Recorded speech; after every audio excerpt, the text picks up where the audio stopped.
Before I tell you how a woman who spent her career building consumer protection frameworks and fraud investigation protocols used comprehensive regulatory knowledge and law enforcement coordination to execute the most strategically devastating family justice response that anyone in our county had ever experienced, tell me in the comments if you've ever had family members steal something precious from you while assuming you were powerless to respond. And if this story of calculated justice through professional expertise resonates with you, make sure you hit that subscribe button, because tomorrow I have another incredible story about why you should never assume. Part 1. The foundation building the authority that would destroy Rebecca. My name is Margaret Rose Sullivan. I'm 70 years old, and I'm about to tell you how my manipulative, entitled daughter Rebecca, who had spent the last 8 months systematically positioning herself as my devoted caregiver while secretly cataloging my valuables and building justification for emergency theft of family heirlooms, made the catastrophic mistake of stealing from someone whose entire career had been built on tracking down people who take things that don't belong to them and ensuring they face comprehensive. The moment that would trigger Rebecca's complete destruction happened on a quiet Thursday afternoon in September 2024, when I returned home from my weekly grocery shopping to find my daughter sitting at my kitchen table with an expression that I had learned to recognize over 35 years of investigating consumer fraud. The nervous confidence of someone who believes they've successfully completed a theft and is now managing the aftermath through strategic manipulation and emotional pressure. His approach had been characterized by methodical investigation techniques, comprehensive evidence documentation, and absolute commitment to ensuring that regulatory frameworks served the people they were designed to protect, rather than the institutions and individuals who might attempt to exploit regulatory complexity for personal advantage. James had started as a field investigator with the newly formed Federal Trade Commission's Bureau of Consumer Protection, focusing on door-to-door sales fraud and systematic exploitation of elderly consumers who were targeted specifically because predators assumed they lacked the knowledge or authority to seek effective recourse through regulatory channels or law enforcement coordination. But what made his investigative approach particularly effective was his systematic development of coordination protocols between federal agencies, state regulatory authorities, and local law enforcement that created comprehensive response capabilities for complex fraud cases that required multiple jurisdictions and specialized expertise to investigate and prosecute successfully. The early investigative success had provided foundation for expanding into comprehensive consumer protection program development during the 1980s, when increasing complexity in financial services and retail marketing created new opportunities for systematic consumer exploitation that required sophisticated regulatory response and coordinated law enforcement action to prevent successful fraud implementation and protect vulnerable populations. James had recognized that effective consumer protection required more than individual case investigation. It demanded systematic regulatory frameworks and professional coordination that could anticipate predatory behavior patterns and implement protective measures before successful exploitation occurred, while ensuring that individuals who violated consumer protection standards faced consequences severe enough to eliminate their ability to continue predatory activities. During the 1980s, James had systematically expanded federal consumer protection capabilities through strategic partnerships with state attorneys general, local law enforcement agencies, and professional licensing boards that created comprehensive oversight and immediate response protocols for consumer fraud reports and systematic exploitation attempts that targeted vulnerable populations. The program expansion had been carefully designed to preserve the personalized investigation approach and thorough evidence documentation that distinguished effective consumer protection from bureaucratic process management, ensuring that expansion enhanced rather than compromised investigation quality and prosecution success rates throughout increasingly complex fraud scenarios. But perhaps most importantly, James had established systematic approaches to predator identification and behavioral pattern analysis that created comprehensive operational frameworks for recognizing manipulation tactics and implementing immediate protective intervention that could prevent successful exploitation while gathering evidence necessary for prosecution and permanent elimination of predatory access to vulnerable consumers. When I had graduated from Georgetown University Law School in 1982 with specialized training in administrative law and consumer protection regulation, James had immediately recognized opportunities for systematic program expansion and professional development that could enhance federal regulatory capability while providing me with meaningful career advancement and leadership responsibilities that utilized my legal education and natural analytical abilities. My role in expanding federal consumer protection hadn't been traditional family business involvement or inherited position assignment. It had been specialized expertise in developing sophisticated investigation protocols, implementing advanced evidence coordination technologies, and creating systematic approaches to multi-jurisdictional cases that required comprehensive legal knowledge and attention to regulatory detail that exceeded standard federal program capabilities. During my first decade with the Federal Trade Commission's Consumer Protection Division, I had been responsible for developing comprehensive investigation protocols and evidence management systems that enabled federal agencies to handle high-profile consumer fraud cases and complex exploitation schemes that required discretion, sophistication, and flawless legal execution that could withstand court challenges while ensuring successful prosecution and maximum penalty implementation. The advanced investigation capabilities that I had implemented included specialized evidence collection for family exploitation and systematic theft attempts, sophisticated documentation structures that created maximum protection against legal challenges and procedural appeals, and comprehensive coordination protocols that managed everything from initial complaint analysis to final penalty enforcement that eliminated consumer vulnerability while ensuring every detail met federal prosecution standards. But what made my contributions particularly valuable was the systematic development of professional partnerships and law enforcement relationships that created exclusive access to specialized investigation services, advanced evidence analysis capabilities, and expert legal personnel who could execute complex consumer protection strategies with precision and professionalism that distinguished federal consumer protection from local law enforcement agencies who lacked comparable resources and coordination networks. The career that built the authority Rebecca never suspected.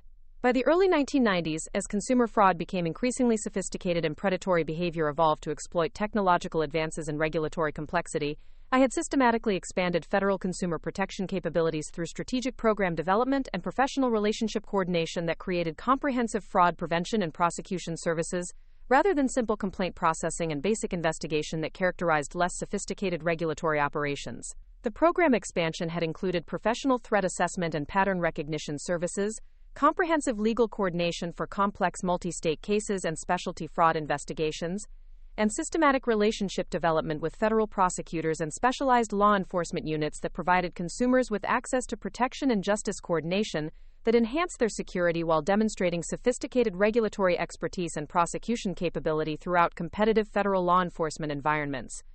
The comprehensive consumer protection capabilities that emerged from systematic program development created opportunities for managing some of the nation's most prestigious fraud investigation cases and regulatory enforcement actions, including annual coordination for major federal prosecution initiatives, exclusive investigation planning for influential consumer protection campaigns, and comprehensive fraud prevention coordination for high-profile cases that required sophisticated federal representation and flawless execution that reflected professional competence and regulatory authority. But perhaps most importantly, the systematic program expansion had created extensive professional networks and industry relationships that provided comprehensive influence throughout federal consumer protection agencies, including partnerships with virtually every major federal prosecutor's office, exclusive relationships with specialized investigation service providers, and professional connections with evidence analysis specialists and regulatory coordination experts who recognize Sullivan and Associates as the region's premier consumer protection and fraud investigation organization. By the early 2000s, federal consumer protection programs had evolved into Sullivan and Associates Investigative Communications, a comprehensive fraud investigation and regulatory coordination company that managed over 500 high-end consumer protection cases annually, while maintaining exclusive relationships with federal law enforcement agencies and influential prosecution offices who relied on our investigative services for their most important fraud prevention and regulatory enforcement decisions. During my tenure as senior partner and managing director of Sullivan and Associates, I had completed advanced certification programs through the federal law enforcement training centers, participated in regulatory coordination leadership development programs, and maintained professional memberships in exclusive law enforcement trade organizations that provided access to investigation innovations and enforcement best practices that enhanced regulatory service capabilities while maintaining competitive advantages throughout federal consumer protection environments. The professional development and industry involvement had also provided systematic networking opportunities with consumer protection leaders throughout the nation and internationally, creating professional relationships and resource access that enhanced Sullivan and Associates' capabilities while providing personal recognition and regulatory influence that reflected decades of successful investigation practice development and prosecution excellence. But what made the professional relationships particularly powerful was their emphasis on mutual respect and collaborative problem-solving, that created comprehensive support networks for managing complex fraud investigations and challenging predator elimination cases that required immediate coordination and expert assistance from trusted partners who understood federal investigation standards and consumer protection requirements. The professional network that I had developed included exclusive relationships with federal prosecutors and investigation specialists who provided unique coordination mechanisms and evidence analysis that created distinctive investigation capabilities, federal law enforcement coordinators who reserved preferred processing and priority attention for Sullivan and Associates cases, and expert evidence personnel who understood sophisticated consumer protection standards and fraud prosecution requirements that distinguished federal-level investigation from ordinary law. Marcus Rodriguez, the Senior Federal Coordination Specialist and Evidence Analysis Director for Sullivan and Associates, had been recruited from the FBI's White-Collar Crime Division and had developed specialized expertise in creating elaborate evidence structures and sophisticated prosecution coordination that could accommodate diverse federal requirements while maintaining legal compliance and investigation standards that impressed prosecutors and federal judges throughout exclusive consumer protection and fraud prosecution projects. Margaret's systematic approach to professional relationships and evidence quality creates opportunities for prosecution innovation and regulatory excellence that would be impossible without the federal networks and resource access that she's developed throughout her career. Marcus had explained during federal law enforcement interviews about premium consumer protection operations and investigation excellence standards. The investigation capabilities that had emerged from systematic professional development and relationship management included access to specialized evidence collection from exclusive federal providers, custom case development that reflected individual prosecution preferences and legal requirements, and sophisticated coordination techniques that created comprehensive and legally bulletproof fraud cases while maintaining exceptional investigation quality and prosecution standards. Patricia Chen, the case coordination director who managed comprehensive evidence logistics and professional relationship development for Sullivan and Associates, had been trained in advanced federal investigation techniques and systematic quality control that could coordinate complex multi-jurisdiction cases while maintaining personalized attention and investigation standards that distinguished federal consumer protection operations from standard regulatory enforcement practices. David Kim, the legal documentation specialist and federal coordination expert who handled evidence management and professional relationship coordination for Sullivan and Associates, had developed sophisticated understanding of federal prosecution requirements and fraud investigation strategies that maximized legal security while maintaining competitive positioning and case value that supported long-term professional relationships and federal coordination expansion throughout the national consumer protection industry.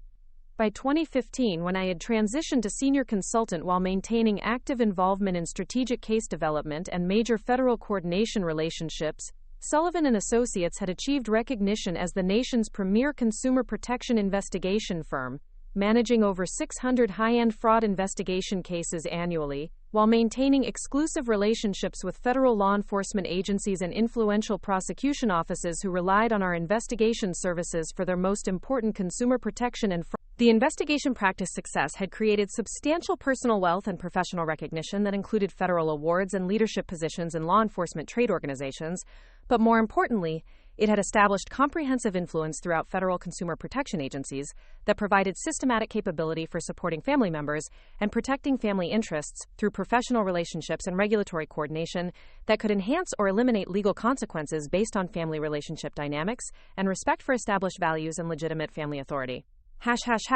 The retirement that concealed devastating authority. The modest retirement lifestyle that I had maintained during my later career years had been strategically designed to encourage exactly the kind of overconfident theft behavior that would eventually provide clear justification for systematic regulatory consequences and permanent legal destruction that required demonstration of respect for family authority, rather than simple assumption that elderly widows lacked the professional connections and federal authority necessary to destroy anyone who attempted to exploit their apparent vulnerability.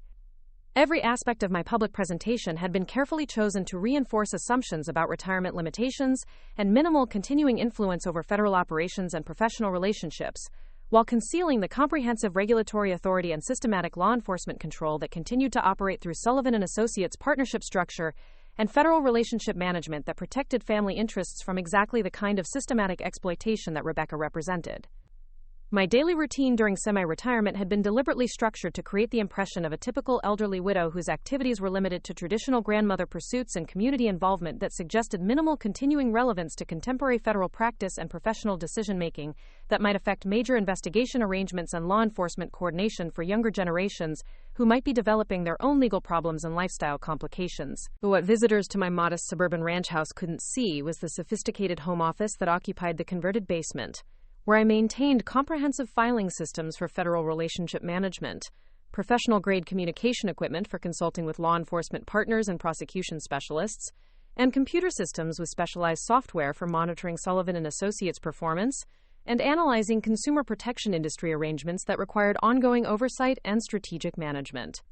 The office included secure storage for sensitive federal documents and professional contracts, professional-grade recording equipment for documenting important conversations and evidence collection, and communication systems that provided immediate access to federal personnel, investigation specialists, and prosecution coordinators who could provide expert analysis and strategic guidance for complex cases that required professional coordination and systematic response. But perhaps most importantly, the home office included comprehensive communication systems that could provide immediate contact with federal prosecutors, investigation coordinators, and law enforcement specialists who could implement emergency legal action and systematic prosecution initiation within hours of documented crimes or regulatory violations that required immediate protective intervention and comprehensive legal destruction to prevent successful exploitation and manipulation. The quiet retirement house that had lulled Rebecca into assumptions about powerlessness and legal irrelevance was about to become the command center for federal prosecution coordination and regulatory retaliation that would demonstrate exactly what happens when you attempt to steal from someone whose professional expertise and systematic authority was specifically designed to destroy people who prey on vulnerable individuals through theft and systematic exploitation. Rebecca's wedding ring theft was about to encounter exactly the kind of devastating federal response that demonstrated why stealing from elderly family members, based on assumptions about their powerlessness and legal irrelevance, could be the most catastrophically expensive criminal mistake that anyone pursuing family exploitation could ever make. Have you ever wondered what happens when someone steals from the wrong elderly person while assuming they lack the authority to seek effective justice? Drop a comment below and let me know, because this foundation story is just the beginning, and Rebecca was about to discover that some mothers don't just have valuable jewelry, they control the entire federal regulatory infrastructure that makes theft prosecution possible. If you want to see how this systematic consumer protection expertise develops, and hear more about the professional relationships and federal authority that would soon eliminate Rebecca's criminal confidence, make sure to hit that subscribe button and ring the notification bell. The stage has been set, the federal relationships have been established, and Rebecca's complete misunderstanding of family regulatory authority and law enforcement coordination would soon trigger the most comprehensive prosecution response that anyone in our community's criminal history had ever witnessed. The relationship between my daughter Rebecca and me hadn't always been poisoned by greed and systematic theft planning. For nearly 3 decades before Rebecca revealed her true predatory nature, we had built something genuinely beautiful. A mother-daughter bond characterized by mutual respect, collaborative life planning, and the kind of unconditional love that created both personal fulfillment and practical advantages for her professional development and personal growth throughout her entire adult life as a successful marketing professional in the advertising industry. Those golden years of our relationship weren't marked by dependency or financial obligation, but rather by voluntary collaboration and mutual support that provided benefits for both of us, while respecting individual autonomy and personal goals that complemented rather than conflicted with our family connection, and shared values about professional integrity, personal responsibility, and collaborative problem-solving that had characterized Sullivan family traditions for multiple generations. Sometimes Rebecca needed to make independent decisions and pursue separate priorities that enhanced rather than threatened our relationship, and I had always encouraged her professional independence while offering strategic guidance and career planning expertise when she sought it. From the time Rebecca graduated from Syracuse University's Newhouse School of Communications until her systematic manipulation campaign began in early 2024, our interactions had been characterized by regular communication that enhanced rather than limited her individual development and professional success in digital marketing and brand management. I provided strategic career guidance that supported her professional advancement without creating dependency, and we maintained family traditions that offered emotional satisfaction and practical benefits, without requiring sacrifice of personal relationships or career opportunities that might take her in different directions, from family expectations or business involvement that could complicate her individual achievement and professional reputation throughout Hartford's competitive advertising and marketing industry. Rebecca's professional development and early success. Rebecca had established herself as a highly successful digital marketing specialist at Morrison & Associates Creative Agency, one of the premier advertising firms in our metropolitan area. Her specialty in social media strategy and brand development had earned significant recognition throughout the regional business community, and her marketing campaigns had been featured in industry publications that demonstrated exceptional professional performance and innovative strategic thinking that reflected sophisticated understanding of contemporary marketing principles and consumer behavior analysis. But what had once made me incredibly proud wasn't just her professional success. It was the way she had achieved it through individual effort, creative thinking, and ethical business practices, while maintaining strong family relationships and personal values that reflected the principles we had always shared about hard work, professional integrity, and collaborative problem-solving that enhanced rather than compromised personal relationships and community involvement throughout her career development and social advancement. Our weekly family dinner tradition had begun when Rebecca first established her own apartment after college graduation in 2014. Every Sunday evening, she would come to my ranch house on Maple Street for elaborate home-cooked meals and conversation that ranged from professional challenges and career planning to personal relationships and life philosophy that provided consistent family connection without interfering with her individual social life and romantic relationships that were developing throughout her 20s and early 30s. These weren't obligatory family visits driven by guilt or expectation. They were genuinely enjoyable gatherings that we both looked forward to, and that provided systematic opportunities for family communication and collaborative problem-solving that enhanced her strategic thinking and decision-making capabilities, while maintaining emotional connection and mutual support that strengthened rather than limited her individual development and professional success. "Mom, I actually turned down a client meeting today because I didn't want to miss our Sunday dinner," Rebecca had mentioned during one of our regular gatherings in spring 2019. These weekly conversations help me think through challenges and opportunities in ways that I just can't replicate anywhere else. Your perspective on professional relationship management and strategic thinking has been invaluable for my career development and success throughout the marketing industry. Quote, "The weekly dinners had provided natural opportunities for me to share insights from my federal career and consumer protection experience that could enhance Rebecca's client relationship strategies and business development approaches without crossing boundaries into inappropriate involvement in her professional activities or decision-making processes that needed to remain entirely under her control and direction based on her professional judgment and marketing expertise. I could offer strategic thinking frameworks and analytical approaches that helped her evaluate opportunities and challenges, while ensuring that all decisions and implementations were entirely her own choices, based on her professional knowledge and personal priorities, rather than family pressure or inappropriate influence that might compromise her individual achievement and professional reputation throughout the competitive advertising and brand management industry." During Rebecca's mid-20s, when she had been considering whether to accept a senior account manager position at Morrison & Associates that would require significant client relationship responsibility and team coordination, our discussions had provided comprehensive analysis of the career implications, professional development opportunities, and long-term business trajectory considerations that helped her understand the full scope of the opportunity, while ensuring the choice was entirely her own based on personal goals and professional satisfaction rather than family expectations.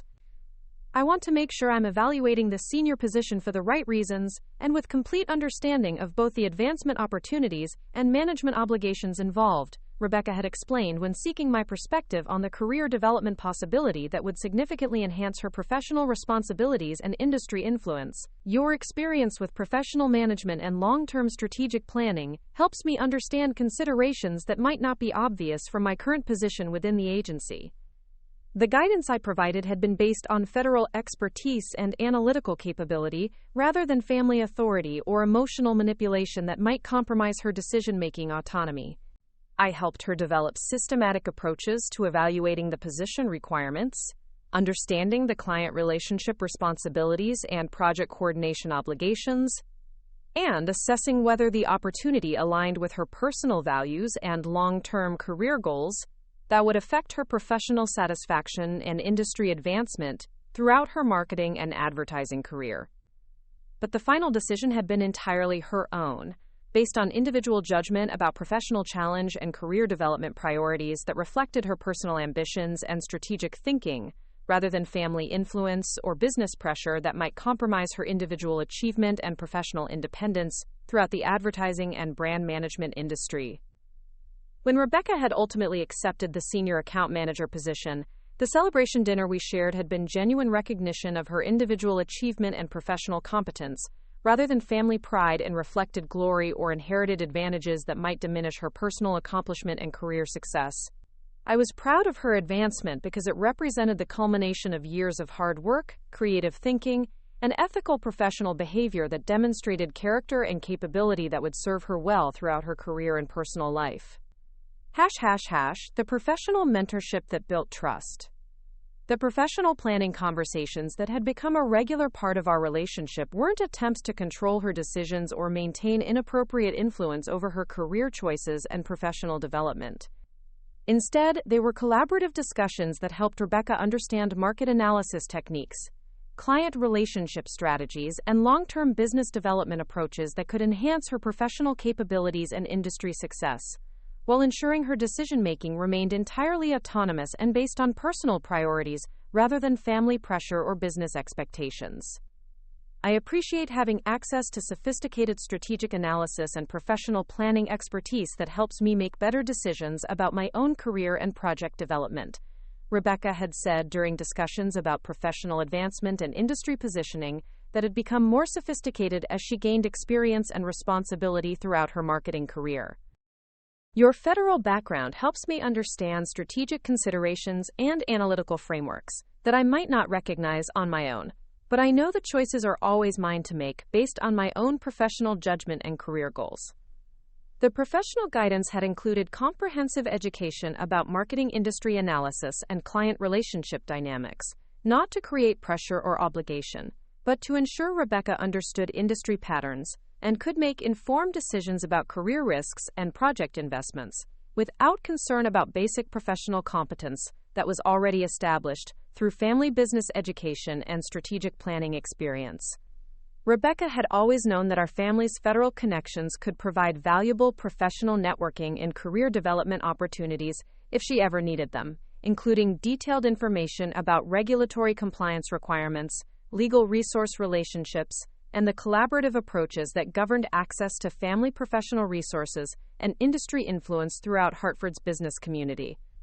This transparency had been deliberately designed to prevent exactly the kind of manipulation and professional pressure that predators typically employed against family relationships and business connections, because Rebecca understood that family federal resources were available through collaborative planning and mutual respect, rather than inheritance relationships or emotional manipulation that might compromise professional integrity and individual achievement. The career planning discussions had been matter-of-fact conversations about professional development and strategic thinking rather than dramatic revelations or family secrets that might create pressure or inappropriate influence over personal decisions and career choices. Rebecca understood that family federal connections were designed to enhance rather than control her professional options, and that access to regulatory resources was contingent on maintaining character and family relationships rather than specific career decisions or business choices that reflected her individual values and professional preferences.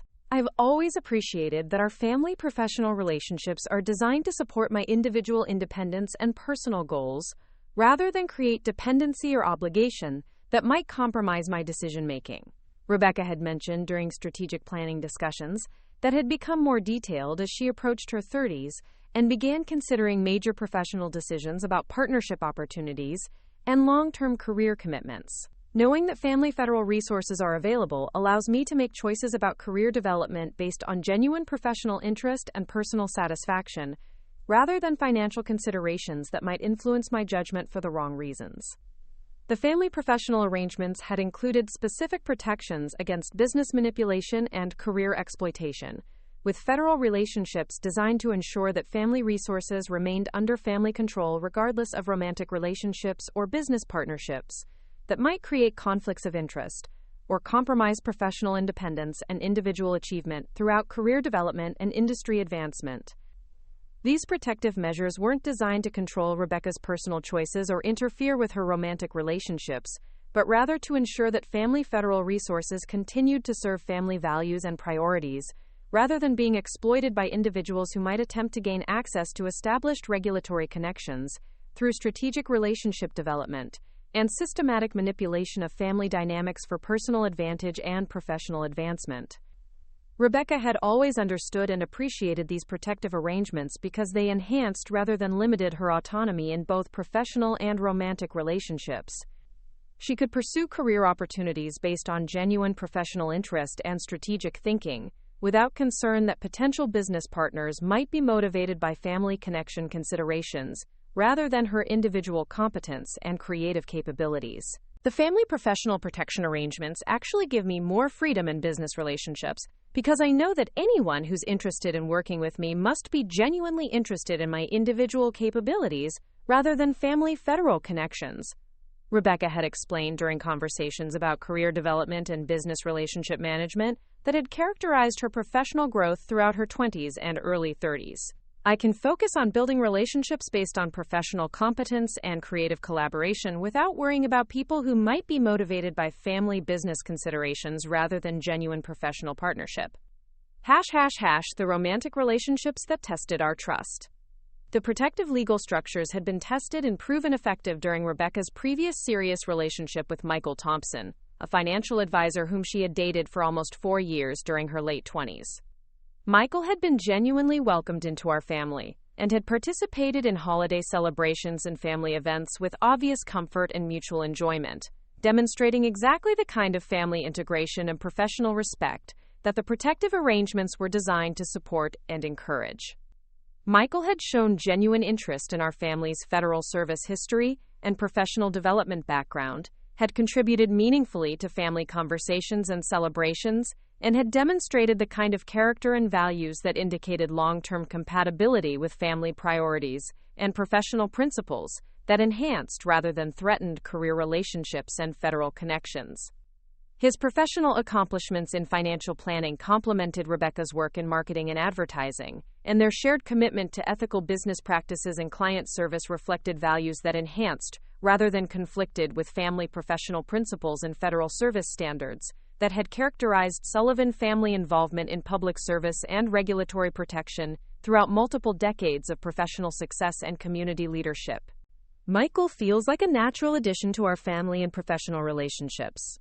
I had mentioned to Rebecca during conversations about her relationship development and long-term compatibility considerations that might affect both personal happiness and professional collaboration throughout their partnership development. He contributes to family gatherings and professional discussions in ways that enhance everyone's understanding, while demonstrating genuine interest in building relationships, rather than simply fulfilling social obligations or positioning himself for advantage. When Rebecca and Michael had ultimately ended their relationship due to career opportunities that would have required long-distance separation and conflicting professional priorities, the decision had been mutual and amicable, based on practical considerations rather than fundamental incompatibility or family disapproval that might have created lasting tension or negative feelings about family involvement in relationship evaluation and professional development support. Michael had continued to maintain friendly contact with our family even after the romantic relationship ended, demonstrating the kind of character and genuine family affection that indicated authentic relationship development, rather than strategic positioning for professional advantage or federal access that might disappear when romantic relationships concluded for practical or professional reasons. I'll always be grateful for the way your family welcomed me and made me feel like a genuine part of your celebrations and professional discussions, Michael had said during a conversation several months after his relationship with Rebecca had concluded. The experience helped me understand what healthy family-professional relationships look like and what I should look for in future romantic partnerships and career collaboration opportunities. The contrast between Michael's genuine family integration and Rebecca's later systematic manipulation and theft tactics would eventually become stark evidence of the different motivations and character qualities that distinguished authentic relationship development from strategic social climbing and family exploitation attempts that targeted federal resources and professional connections for personal advantage. The family traditions that built deep connection. The holiday celebrations during those golden years had been joyful occasions that brought together extended family members and close friends for celebrations that reflected our shared values and traditions, while accommodating individual preferences and scheduling requirements that respected everyone's personal commitments and relationship priorities throughout the professional and social communities. Christmas celebrations had included elaborate family dinners with traditional recipes and menu items that had been passed down through previous generations of Sullivan family public service involvement, combined with contemporary additions and modifications that reflected changing family preferences and dietary considerations that made celebrations inclusive and enjoyable for everyone who participated in family gatherings and traditional observances. The gift-giving traditions had emphasized thoughtful selection and personal significance rather than expensive display or competitive spending that might create pressure or inappropriate focus on material considerations, rather than family connection and relationship appreciation that represented the authentic meaning and emotional satisfaction of holiday celebrations and family traditions. I always look forward to our family celebrations because they provide consistent opportunities for connection and tradition that enhance rather than complicate my individual life and professional responsibilities, Rebecca had mentioned during holiday planning discussions that had characterized our collaborative approach to family gathering coordination and tradition maintenance. The celebrations feel authentic and meaningful rather than obligatory or stressful, which makes them genuinely rewarding experiences that I want to share with anyone I'm in a serious relationship with. The family celebration traditions had provided natural opportunities for evaluating romantic partners and assessing their compatibility with family values and professional relationships, while also creating enjoyable social experiences that enhanced rather than threatened individual romantic relationships through positive family integration and mutual support for relationship development and long-term compatibility. The summer vacation traditions had included annual family trips to our lake cottage in the Adirondack Mountains, where Rebecca and I would spend a week each August enjoying outdoor activities, recreational boating, and leisurely conversations that provided uninterrupted time for family connection and relationship maintenance, without the distractions and scheduling pressures that characterized normal daily routines and professional responsibilities. These annual retreat experiences had been particularly valuable for maintaining family communication and collaborative problem-solving throughout Rebecca's professional development and personal growth, providing systematic opportunities for discussing challenges and opportunities, while enjoying recreational activities and natural settings that enhanced perspective and strategic thinking about life priorities and relationship development. Our annual Lake Cottage weeks have become some of my favorite family memories because they provide time and space for the kind of deep conversations and relationship building that's hard to maintain during busy professional schedules and daily responsibilities, Rebecca had said during vacation planning discussions that had become more important as her career demands and social obligations had increased throughout her 30s. The Lake Cottage traditions had also provided natural opportunities for romantic partners to experience extended family interaction and participate in family activities that revealed character and compatibility factors that might not be obvious during shorter social gatherings or formal family events that provided limited insight into personality and relationship dynamics under relaxed circumstances and collaborative activities. Michael Thompson had participated in 3 annual Lake Cottage vacations during his relationship with Rebecca, demonstrating exactly the kind of family integration and genuine enjoyment that indicated authentic relationship development and compatibility with family values and social dynamics that enhanced rather than complicated family relationships and long-term partnership potential. Michael's enthusiasm for family activities and genuine interest in family stories and professional traditions shows exactly the kind of character and family appreciation that makes romantic partners welcome additions to family celebrations. I had observed during vacation experiences that had provided comprehensive opportunities for relationship assessment and compatibility evaluation under extended social interaction circumstances and collaborative activity participation. The contrast between Michael's authentic family integration and Rebecca's later systematic manipulation and theft tactics would eventually provide stark evidence of different motivations and strategic objectives that distinguished genuine family relationship development from systematic exploitation planning that targeted family resources rather than building authentic relationship foundations. The professional guidance that strengthened our bond. The professional mentorship aspects of our relationship during those golden years had been particularly rewarding for both of us, providing opportunities for me to share insights and expertise from my federal career, while supporting Rebecca's professional development and strategic thinking without crossing boundaries into inappropriate control or dependency that might compromise her individual achievement and personal satisfaction with professional success. Your experience with strategic analysis and professional relationship management has been invaluable for helping me understand client development opportunities and campaign management challenges that I might not have recognized or addressed effectively on my own, Rebecca had explained during conversations about professional development and career advancement that had characterized our collaborative approach to strategic planning and problem-solving throughout her marketing career development. The professional guidance had included analysis of client relationship dynamics, strategic approaches to business development and creative collaboration, and systematic evaluation of career opportunities and advancement possibilities that required sophisticated thinking about long-term professional goals and personal satisfaction considerations that would affect life planning and relationship priorities.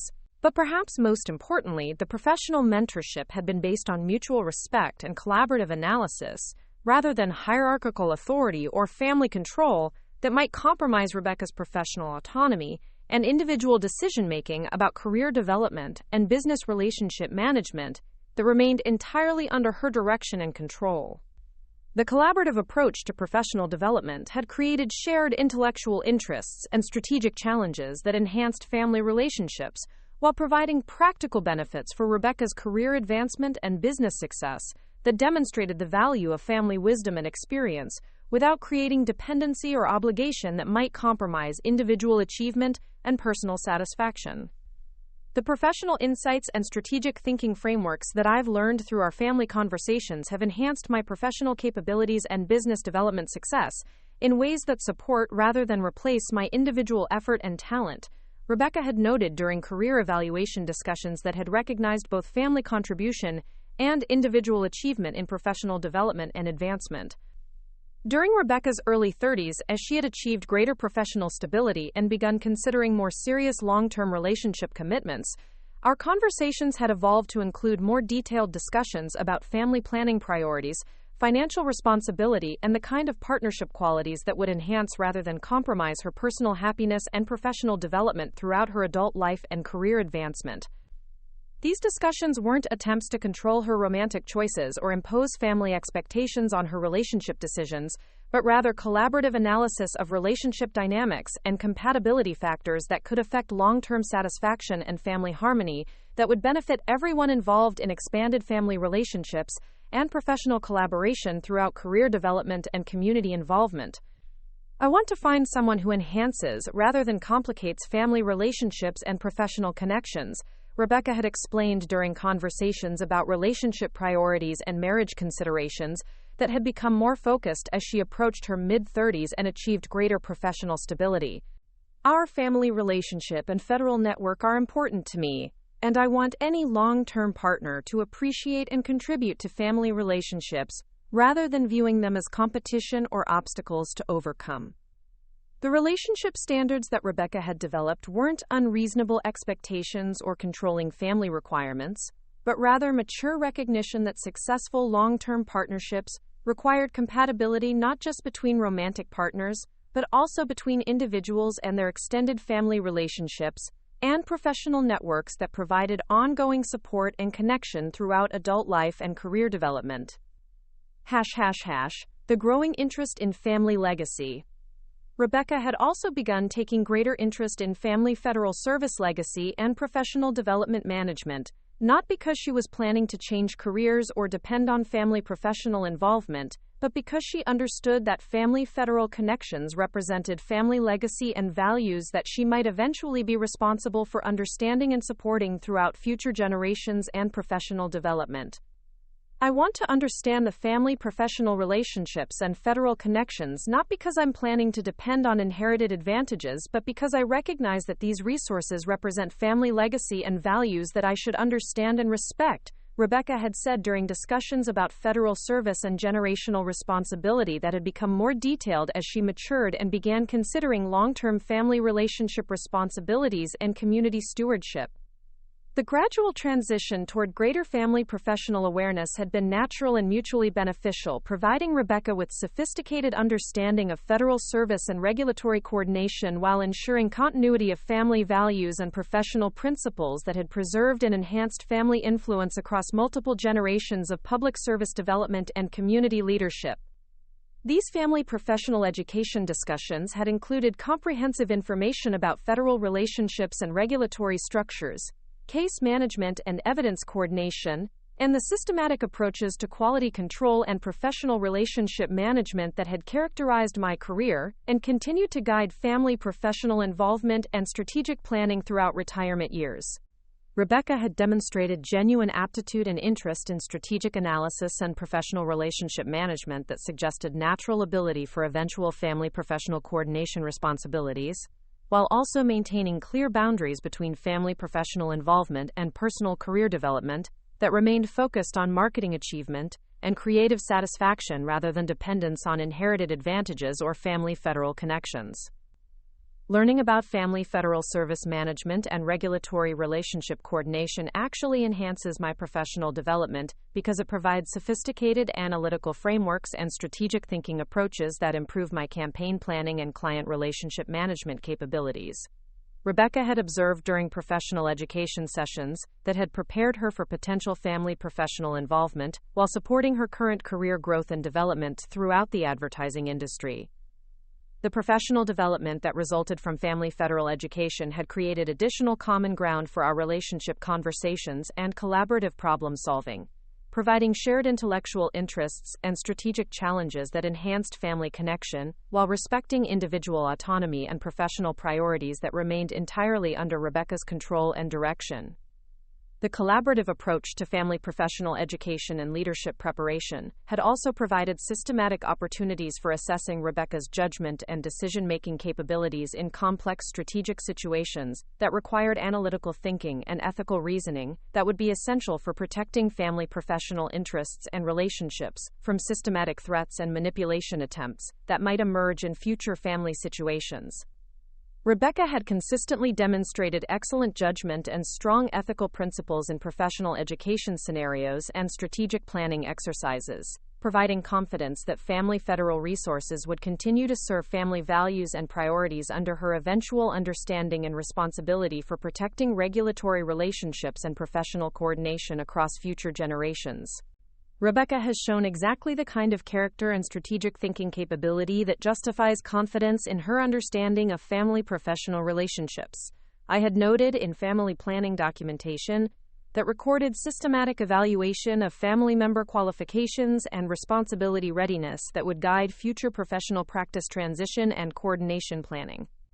Her combination of professional competence, ethical standards, and family loyalty provides comprehensive foundation for understanding and supporting family federal relationships and regulatory influence across multiple generations. The trust that made betrayal so devastating. But perhaps most importantly, the golden years of our relationship had been characterized by genuine mutual enjoyment and emotional satisfaction that went far beyond professional considerations or practical advantages to include the kind of authentic love and connection that made family gatherings and traditions genuinely rewarding experiences that enhanced rather than complicated our individual lives and personal development. The birthday celebrations during those years had been joyful occasions that reflected our individual personalities and shared interests while creating opportunities for family connection and tradition maintenance that provided emotional satisfaction and personal fulfillment throughout our professional and social communities. Rebecca's birthday celebrations had included thoughtful planning and personalized activities that reflected her individual interests and professional achievements, while creating opportunities for family gathering and relationship appreciation that enhanced rather than complicated her individual social life and romantic relationships. My birthday celebrations had included Rebecca's careful attention to creating meaningful experiences that honored family traditions, while accommodating contemporary preferences and social considerations that made celebrations enjoyable and personally satisfying rather than obligatory or stressful family events. The gift-giving traditions had emphasized creativity and personal significance rather than expensive display or competitive spending, creating opportunities for family expression and relationship building that reflected authentic affection and understanding rather than material obligation or social pressure. I love our birthday traditions because they provide opportunities for creativity and personal expression that strengthen our relationship while creating memories that enhance rather than complicate our individual lives and professional responsibilities. Rebecca had mentioned during celebration planning discussions that had characterized our collaborative approach to family tradition maintenance and relationship development. The celebration planning had been collaborative and flexible, allowing for individual preferences and changing circumstances, while maintaining family connection and tradition continuity that provided stability and emotional satisfaction throughout professional changes and personal development. These golden years had created exactly the kind of foundation and mutual trust that made Rebecca's systematic manipulation and theft attempts particularly devastating and obviously inappropriate compared to the healthy family dynamics and collaborative relationship building that had characterized our family interaction and tradition maintenance for over 2 decades of mutual support and genuine affection. Those years had established patterns of respect, communication, and collaborative problem-solving that made the contrast with Rebecca's later behavior obvious and disturbing to anyone who understood healthy family relationship dynamics, and the difference between authentic family connection and systematic manipulation designed to eliminate family influence and oversight that might interfere with resource exploitation and theft objectives. But those beautiful years were about to become evidence of exactly what Rebecca had attempted to destroy through systematic exploitation and family manipulation, and her theft schemes would provide the final documentation necessary for implementing the most comprehensive federal prosecution consequences that anyone in our family's history had ever experienced. The weekly dinners that had built our relationship would become evidence of the trust she had violated. The professional guidance that had enhanced her career would become proof of the family loyalty she had betrayed. The vacation memories that had strengthened our bond would become documentation of the love she had systematically exploited for personal gain. Have you ever watched someone systematically destroy something beautiful only to face consequences they never imagined possible? Drop a comment below and share your thoughts, because Rebecca's story of family betrayal is just beginning. And those golden years that she dismissed as outdated family sentimentality were about to become the foundation for the most systematic federal justice that anyone in our social circle had ever witnessed. If you're enjoying this story of family loyalty and strategic consequences, make sure to hit that subscribe button and ring the notification bell.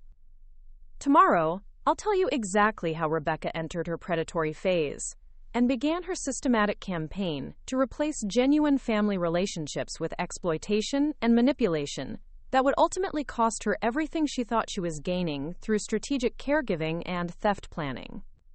The trust we had built over decades would become the very weapon that would ensure her complete destruction, because when you systematically betray someone who spent their career learning how to track down and prosecute people exactly like you, you're not just stealing jewelry, you're writing your own federal indictment. The systematic transformation of Rebecca from genuine family member to calculating predator didn't happen overnight.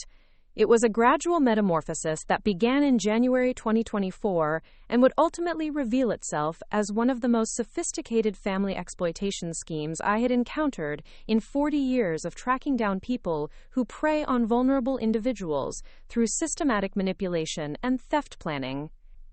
What made Rebecca's approach particularly dangerous was its careful timing and strategic patience, designed to coincide with what appeared to be my increasing age-related vulnerability, while positioning herself as the devoted daughter who deserved recognition and reward for her sacrificial service to her aging mother. The professional expertise that I had developed in recognizing predatory behavior patterns would prove essential in documenting every phase of Rebecca's systematic manipulation campaign. The first warning sign appeared during our weekly family dinner in February 2024, approximately 6 weeks after I had mentioned during casual conversation that I had been experiencing some minor joint stiffness and occasional fatigue that my doctor was monitoring as normal aging processes. Rebecca's response to this routine health update revealed the beginning of a calculated interest that had nothing to do with genuine concern for my well-being, and everything to do with strategic positioning for exploitation opportunities. "Mom, I've been thinking about your health situation, and I want you to know that you can count on me for anything you need," Rebecca had announced with an intensity that seemed disproportionate to my relatively minor health concerns. "I've been reading about elder care and family support systems, and I think it's important for us to start having more serious conversations about practical planning and assistance arrangements that could help you maintain your independence while ensuring you have all the support you need." The language Rebecca used had been carefully chosen to sound caring and responsible while actually introducing concepts about dependence and assistance that I had never requested or indicated I needed. The shift from our normal professional consultation dynamics to her assumption of caretaker authority represented a fundamental change in family hierarchy that had never been discussed or agreed upon through our collaborative relationship approach. But what made Rebecca's new approach particularly concerning was her systematic introduction of contemporary elder care terminology and family planning concepts that seemed designed to normalize her increasing involvement in my personal affairs, while positioning my normal aging process as a crisis that required immediate family intervention and systematic support coordination. "I've been researching modern approaches to family caregiving and elder support," Rebecca had continued during that February dinner.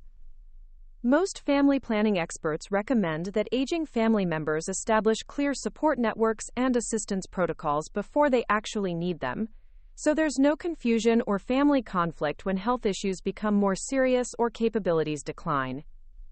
The manipulation had been sophisticated and strategic, using apparent research and professional terminology to create legitimacy for Rebecca's increasing oversight while concealing her true objectives for gaining access to my personal affairs and valuable possessions. She had transformed normal family concern into systematic intervention planning without my consent or input into the supposed necessity for such arrangements.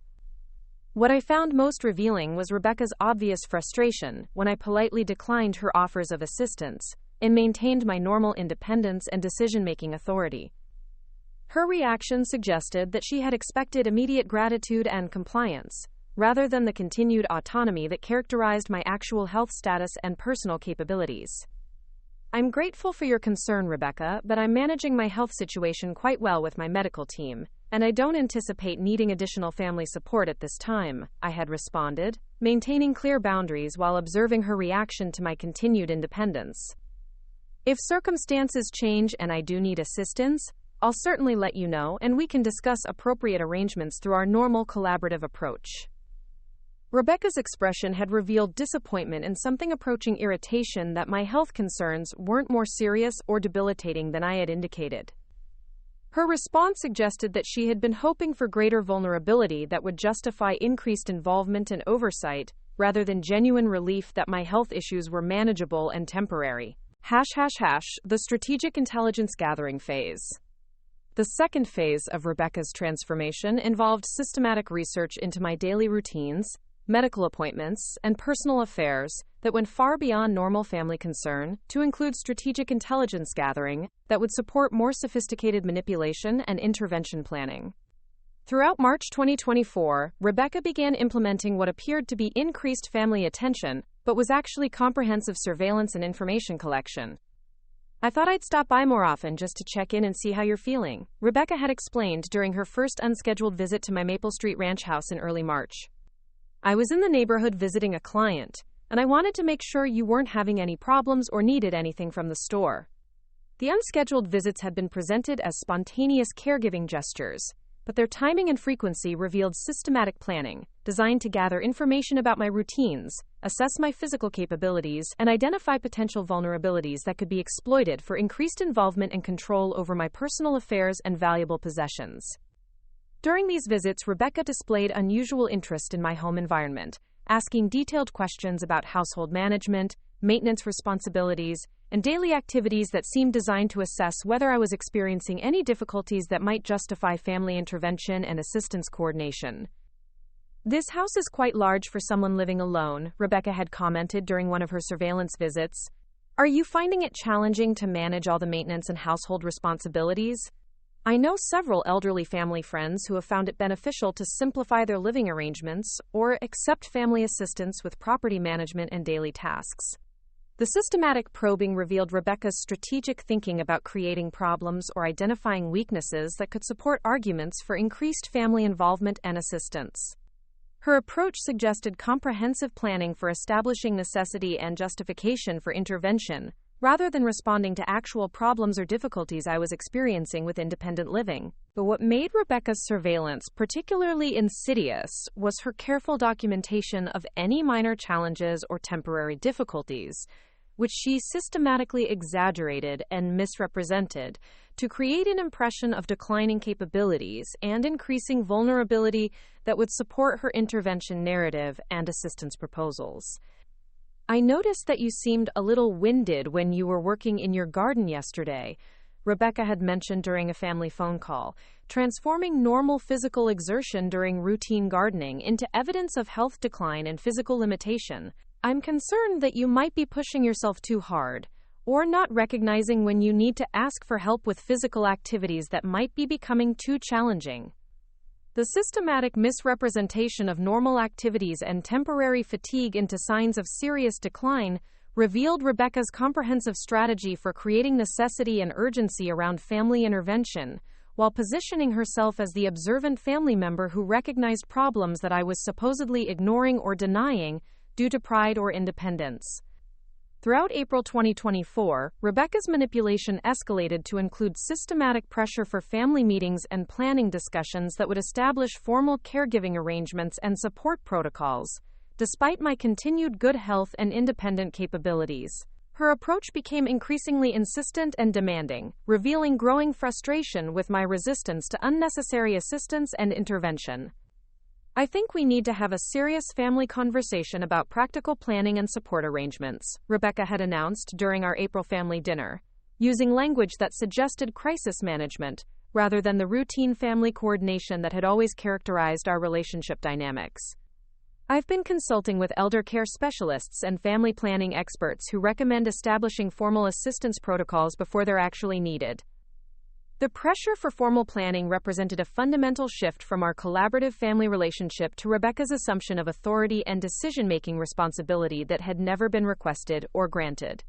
Her approach suggested that she viewed my aging process as automatic justification for family oversight and intervention, rather than maintaining the respect for autonomy and independence that had always characterized our family interactions. But perhaps most concerning was Rebecca's systematic attempts to research my financial arrangements and valuable possessions, positioning herself as the family member who should have comprehensive knowledge of my assets and estate planning for emergency preparedness and family coordination purposes. "I think it would be helpful if I had a better understanding of your financial arrangements and important documents, just in case there's ever an emergency situation where I need to help coordinate things," Rebecca had suggested during one of her surveillance visits, using apparent emergency preparedness to justify access to sensitive financial information and asset documentation.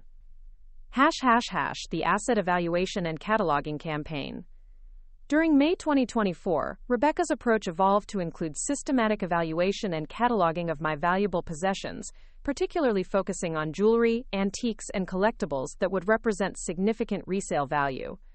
Her increasing interest in my personal property revealed strategic planning for asset identification and potential liquidation rather than general family interest or emergency preparedness. "This jewelry collection is absolutely beautiful, Mom," Rebecca had commented while systematically examining and photographing pieces during a visit that seemed designed specifically for asset assessment. "Have you had these pieces professionally appraised recently? I imagine they represent substantial value that should be properly documented for insurance and estate planning purposes." The systematic documentation of valuable assets revealed Rebecca's strategic preparation for theft planning and asset liquidation, rather than appreciation for family heirlooms and personal collections that represented emotional history and family significance, rather than financial value and investment opportunities. But what made Rebecca's asset evaluation particularly disturbing was her obvious focus on items that would be easily portable and quickly convertible to cash, suggesting comprehensive planning for systematic theft, rather than general family knowledge or estate planning assistance. "I love this vintage watch collection," Rebecca had mentioned, while carefully examining and photographing my late husband's timepiece collection. "These pieces must have significant collector value. Do you have documentation about their provenance and current market values?" The focused interest in portable, valuable items revealed Rebecca's strategic thinking about theft opportunities and liquidation planning, rather than genuine appreciation for family heritage and emotional significance that these collections represented throughout our family history and personal memories. During June 2024, Rebecca's asset cataloging expanded to include systematic research into resale markets and liquidation opportunities for the valuable items she had identified during her surveillance visits. Her approach revealed comprehensive planning for converting stolen property into cash through various channels that would minimize detection and maximize profit. "I've been learning about antique markets and collectible values," Rebecca had mentioned during casual conversation, presenting her research as general interest rather than the strategic preparation for theft and liquidation that her knowledge clearly represented. "It's fascinating how much these vintage pieces can be worth, especially when they're sold through the right channels and to knowledgeable collectors." The systematic research into resale markets and liquidation strategies revealed Rebecca's comprehensive preparation for theft implementation rather than casual interest in antique values or collector markets. Her knowledge of pricing strategies and sales channels demonstrated planning that went far beyond family curiosity about asset values. The manipulation of medical information. Throughout July 2024, Rebecca's manipulation campaign began incorporating systematic attempts to obtain and misrepresent information about my medical condition and health status, creating false narratives about declining capabilities and increasing vulnerability that would justify her intervention proposals and asset access demands. "I spoke with Dr. Johnson's office about your recent appointment," Rebecca had announced during a family visit, claiming medical consultation authority that had never been granted or discussed. "They mentioned that you're experiencing some concerning symptoms that might require more comprehensive monitoring and family support coordination." Quote, "The claim of medical consultation revealed Rebecca's willingness to misrepresent professional relationships and fabricate health information to support her manipulation narrative. Her approach demonstrated clear intent for systematic deception rather than genuine family concern or appropriate medical advocacy." But what made Rebecca's medical manipulation particularly dangerous was her systematic creation of false documentation and fabricated health concerns that could be used to justify emergency intervention and family control over my personal affairs and financial arrangements. "I've been keeping detailed records of your health symptoms and daily activities," Rebecca had explained, producing notebooks and documentation that had been created without my knowledge or consent. "This information will be valuable for medical professionals and family planning specialists who need to understand your current capabilities and support requirements." The systematic creation of false medical documentation revealed Rebecca's comprehensive strategy for establishing justification and legal foundation for intervention and control. Her approach demonstrated sophisticated planning for creating necessity and urgency that could overcome resistance to family oversight and asset access. During August 2024, Rebecca's medical manipulation escalated to include direct contact with medical professionals and attempts to establish herself as my primary caregiver and medical decision-maker without my knowledge or consent. "I've been in touch with several elder care specialists about your situation," Rebecca had announced, claiming professional consultation that represented unauthorized contact and misrepresentation of family authority. "They've provided valuable guidance about family coordination and support arrangements that could enhance your security and medical care quality." The unauthorized professional contact revealed Rebecca's systematic attempt to establish external validation and professional support for her intervention plans. Her approach demonstrated willingness to engage in deceptive practices and misrepresentation to achieve her strategic objectives. The financial pressure and emergency creation. During September 2024, Rebecca's manipulation campaign began incorporating systematic creation of financial emergencies and crisis situations that would provide justification for accessing my assets and valuable possessions for temporary assistance and emergency support purposes. Mom, I'm facing some unexpected financial challenges with my business expenses, Rebecca had announced during what appeared to be a carefully orchestrated crisis presentation. I hate to ask, but I might need some temporary assistance to cover some urgent obligations until my client payments come through. The sudden financial emergency had been presented as unexpected business difficulty, but the timing and magnitude suggested systematic planning for creating necessity and justification for family financial assistance that could provide access to my assets and valuable possessions. But what made Rebecca's financial manipulation particularly suspicious was her systematic escalation of emergency severity and urgency, combined with specific requests for assistance that targeted my most valuable and portable possessions, rather than conventional financial help or loan arrangements. The situation is more serious than I initially thought, Rebecca had continued during follow-up conversations about her supposed financial crisis. I might need to liquidate some assets quickly to cover these obligations. Would it be possible for me to borrow against some of your valuable pieces, just temporarily until I can resolve this situation? The specific targeting of valuable possessions rather than conventional financial assistance revealed Rebecca's true objectives for accessing my assets for liquidation, rather than temporary borrowing or family financial support. Her approach demonstrated comprehensive planning for theft rather than legitimate financial assistance requests. Throughout October 2024, Rebecca's financial pressure tactics escalated to include systematic creation of multiple crisis scenarios and emergency situations that would provide justification for immediate asset access and liquidation authorization. The financial situation has become critical, Rebecca had announced with apparent desperation that seemed carefully calculated for maximum emotional impact. I need to raise significant funds immediately, and the only option might be to sell some valuable items to cover these urgent obligations. I know this is difficult, but I don't have any other alternatives. The escalation to crisis-level emergency claims revealed Rebecca's systematic strategy for creating maximum pressure and justification for asset liquidation. Her approach demonstrated comprehensive manipulation designed to overcome resistance to property access and liquidation authorization. But Rebecca's most devastating mistake during this period was her systematic documentation of my valuable possessions and their estimated resale values, creating comprehensive inventory and pricing information that would later serve as irrefutable evidence of premeditated theft planning and asset targeting.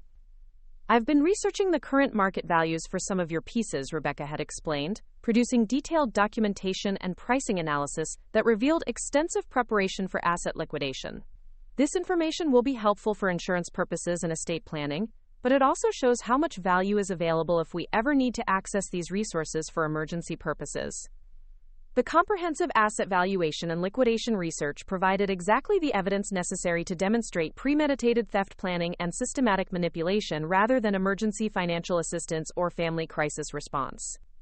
Rebecca's documentation would become crucial prosecution evidence for federal charges and comprehensive legal consequences. The wedding ring targeting and theft implementation. By November 2024, Rebecca's manipulation campaign had reached the point where she was ready to implement actual theft of my valuable possessions, beginning with my wedding ring, the most personally significant and emotionally devastating target she could have chosen for her criminal enterprise. The wedding ring represented more than just valuable jewelry. It was the symbol of 43 years of marriage to my beloved husband, Robert, who had passed away 5 years earlier after a courageous battle with cancer. The ring carried emotional significance that far exceeded its monetary value, representing love, commitment, and family heritage that connected me to the most important relationship of my life. Rebecca's decision to target my wedding ring revealed the complete absence of respect, empathy, or family loyalty that had once characterized our relationship. Her choice demonstrated systematic calculation of maximum emotional impact rather than simple opportunistic theft or financial desperation. Mom, I've been thinking about your wedding ring, Rebecca had mentioned during a visit in late November, introducing the topic with apparent casualness that concealed systematic preparation for theft implementation. It's such a beautiful piece, and it must be quite valuable. Have you considered having it professionally cleaned or appraised recently? The focused attention on my wedding ring revealed Rebecca's strategic targeting of the most emotionally significant item in my possession. Her approach demonstrated comprehensive planning for maximum psychological impact rather than simple asset theft or financial gain. But what made Rebecca's wedding ring targeting particularly cruel was her systematic exploitation of the emotional significance and family heritage that the ring represented, using knowledge of its personal importance to maximize the devastation of her theft. "I know how much that ring means to you," Rebecca had continued with false sympathy and understanding. "It represents so many beautiful memories with Dad. It's exactly the kind of precious family heirloom that should be properly protected and preserved for future generations." The manipulation of emotional significance and family heritage revealed Rebecca's willingness to exploit the deepest personal attachments and family connections for her criminal objectives. Her approach demonstrated complete disregard for family loyalty and emotional bonds that had once been genuine between us. During the first week of December 2024, Rebecca implemented her theft plan with systematic precision that revealed months of careful preparation and strategic planning. Her approach demonstrated sophisticated understanding of my routines and vulnerabilities that she had gathered through her surveillance and manipulation campaign. The theft occurred on a Wednesday afternoon when I was attending my monthly book club meeting, a routine that Rebecca had carefully studied and used to ensure maximum opportunity for undetected access to my home and personal possessions. When I returned home that evening, I immediately noticed that my jewelry box had been disturbed and my wedding ring was missing from its usual place. The theft had been executed with careful attention to minimizing obvious evidence. But Rebecca had underestimated my federal training in crime scene analysis and evidence recognition. The systematic nature of the theft revealed professional-level planning rather than impulsive criminal behavior or desperate financial action.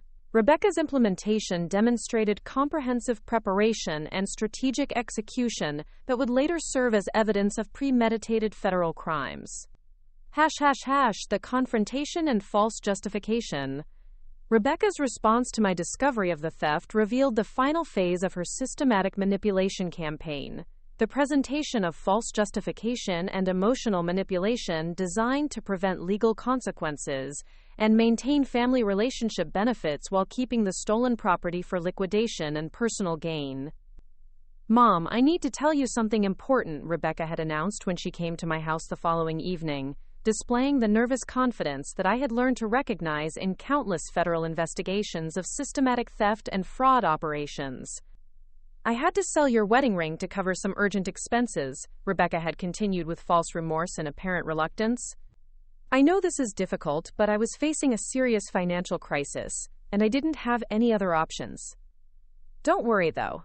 I'll buy you a nice replacement as soon as my business situation improves."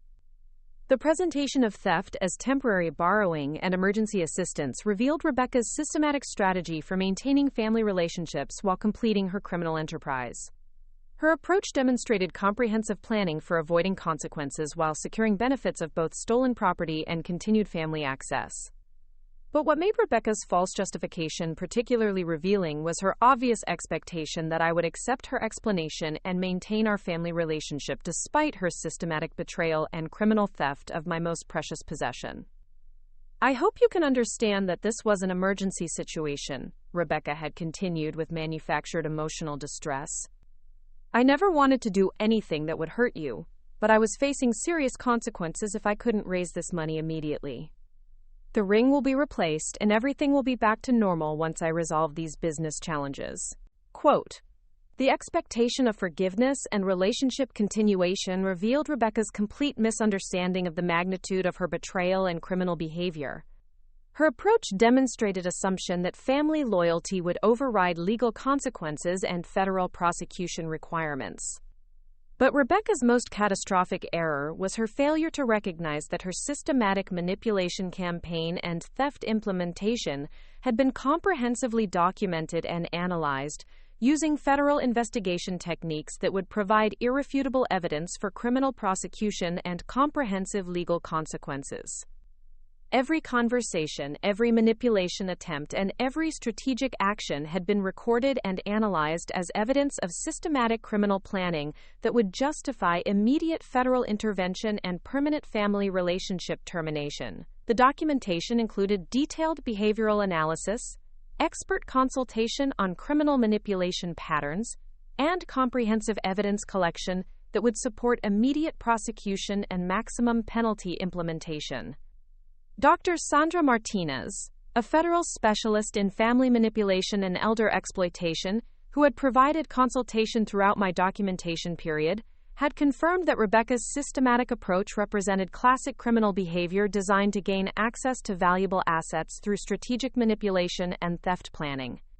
Rebecca's systematic approach to establishing necessity and emergency justification represents textbook elder exploitation and criminal theft planning, Dr. Martinez had explained during professional consultation sessions.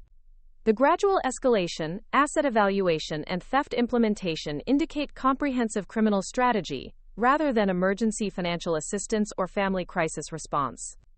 The expert analysis had been supplemented by federal consultation with criminal investigation specialists and prosecution experts who confirmed that Rebecca's behavior constituted multiple federal crimes, including elder abuse, systematic theft, and interstate fraud that required immediate prosecution and maximum penalty implementation.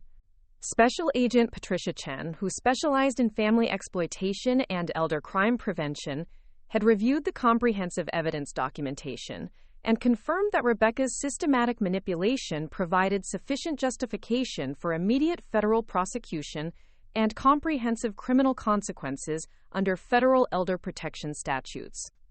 The documented evidence of systematic manipulation and criminal theft clearly demonstrates behavior that violates federal elder protection standards and criminal law requirements, Special Agent Chen had explained during federal consultation about criminal prosecution options and immediate response capabilities. The systematic nature of Rebecca's approach and her obvious criminal objectives justify comprehensive federal prosecution, including theft charges and elder abuse violations. The federal analysis had confirmed that immediate criminal consequences could be implemented through federal prosecution and criminal investigation that would eliminate Rebecca's ability to continue predatory behavior, while providing clear documentation of the violations that justified such comprehensive legal action. But Rebecca's most devastating mistake had been her assumption that my apparent vulnerability and family relationship would prevent me from recognizing her manipulation patterns or implementing the federal protective measures that my law enforcement expertise had been specifically designed to handle. The quiet elderly mother that Rebecca had been systematically manipulating and robbing was about to demonstrate that some family members possess exactly the professional expertise and federal authority necessary to eliminate criminal behavior and ensure comprehensive legal consequences when theft crosses the line from family disagreement to federal crime and systematic exploitation. Rebecca's transformation from genuine family member to systematic criminal had been comprehensive and devastating, but her criminal enterprise was about to encounter exactly the kind of federal prosecution response that demonstrated why targeting elderly family members based on assumptions about their powerlessness and legal irrelevance could be the most catastrophically expensive criminal mistake that anyone pursuing family theft could ever make.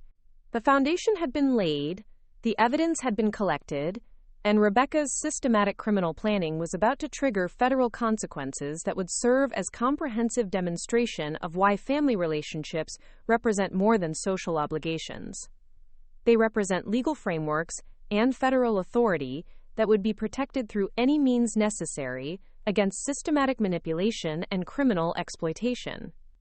Have you ever witnessed someone transform from genuine family member into calculating criminal while believing they were too clever to face consequences? Drop a comment below and share your thoughts. Because Rebecca's systematic criminal campaign was about to encounter exactly the kind of devastating federal response that demonstrates why targeting elderly family members based on assumptions about their powerlessness and legal irrelevance could be the most expensive theft mistake anyone could ever make. If you're following this story of systematic manipulation and federal consequences, make sure to hit that subscribe button and ring the notification bell. Tomorrow, I'll reveal exactly how Rebecca's criminal campaign reached its climax when she implemented the wedding ring theft that would trigger the most comprehensive federal prosecution response that anyone in our family's history had ever witnessed. The trust that had taken decades to build would become the very evidence that would ensure her complete legal destruction, because when you systematically betray and rob someone who spent their career learning how to track down and prosecute people exactly like you, you're not just stealing jewelry, you're writing your own federal indictment with every manipulation attempt and criminal action. The moment Rebecca had been systematically planning for throughout her 11-month manipulation campaign arrived on that quiet Thursday afternoon in September 2024, when she sat at my kitchen table with nervous fidgeting and told me about selling my wedding ring for urgent expenses. What Rebecca didn't realize was that her theft confession would provide me with exactly the documented evidence necessary to implement the most comprehensive federal prosecution response that anyone in our community's criminal history had ever experienced. Rebecca's confident presentation of her accomplished theft revealed the calculated patience and strategic preparation that had characterized her entire criminal enterprise. Within minutes of receiving her confession, I had recognized that this wasn't just family betrayal. This was federal crime that required immediate investigation activation and comprehensive law enforcement response through the professional networks I had built over 4 decades of consumer protection and criminal investigation. "Don't worry, Mom, I'll buy you a nice replacement as soon as my business situation improves," Rebecca had announced during her confession, displaying the kind of casual dismissal of criminal consequences that revealed her complete misunderstanding of both the legal implications of her theft and the federal authority that she had just triggered through her criminal admission. The immediate assumption that I would accept her theft as temporary family assistance revealed Rebecca's comprehensive miscalculation about my professional background and the systematic legal consequences that theft from federal law enforcement personnel would automatically generate through established protection protocols and criminal investigation procedures. But what made Rebecca's confession most revealing was her obvious satisfaction barely concealed beneath her performance of reluctant necessity.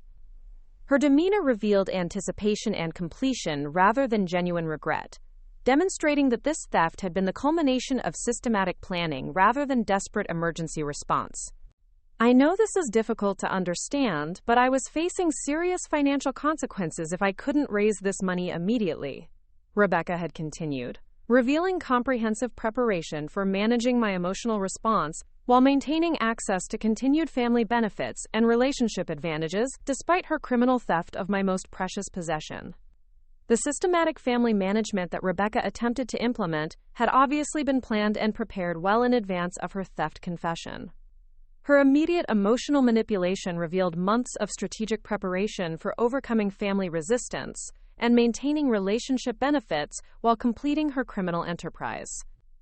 The federal investigation protocols activate.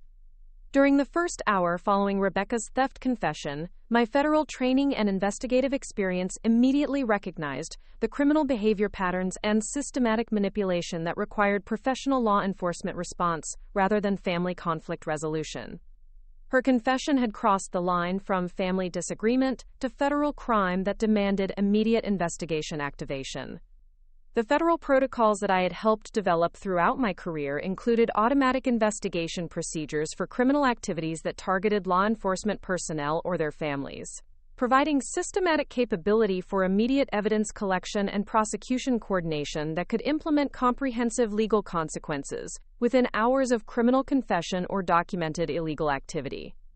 This is Margaret Sullivan requesting immediate activation of federal crime against law enforcement personnel protocol under comprehensive authority provisions for documented theft and systematic family exploitation.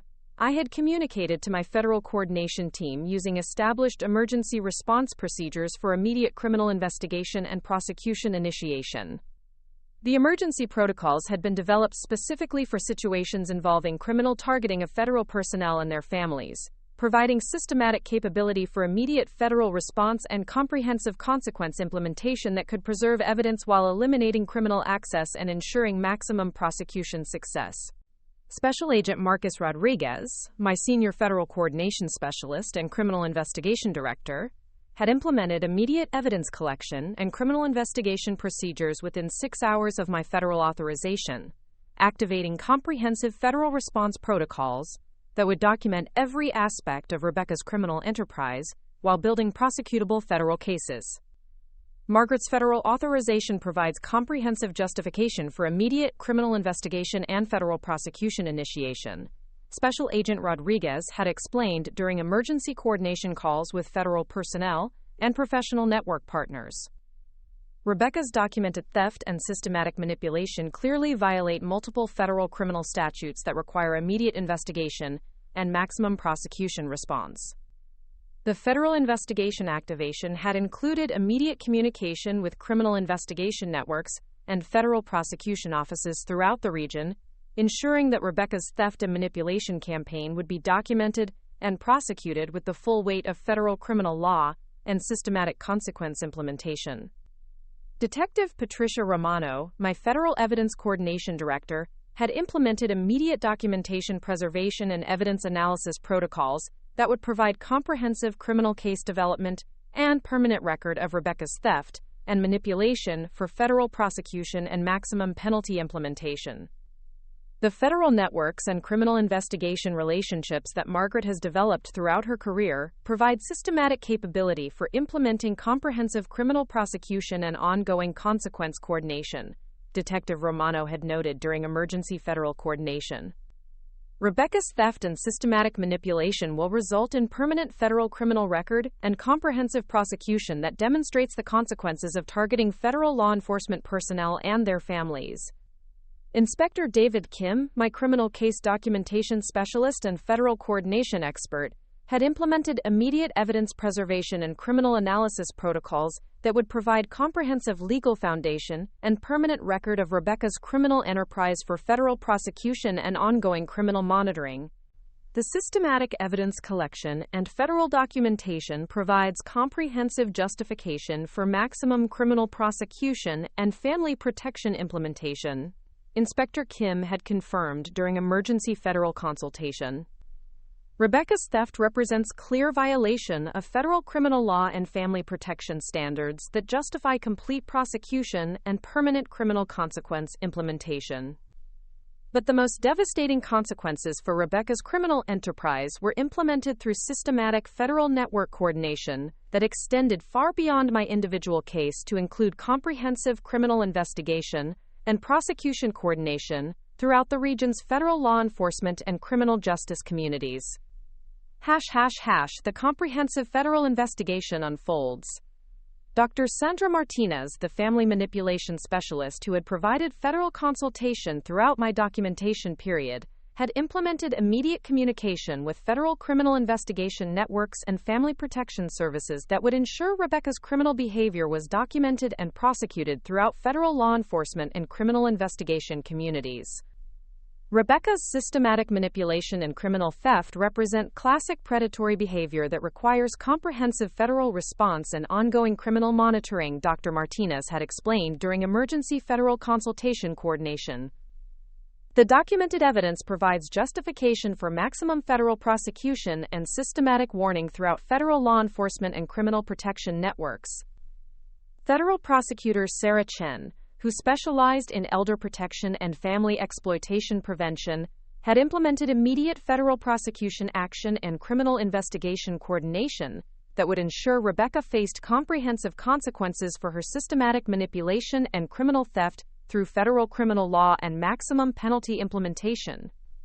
The comprehensive evidence of systematic criminal manipulation and theft provides federal justification for immediate prosecution and maximum criminal consequences, Federal Prosecutor Chen had confirmed during emergency federal legal coordination.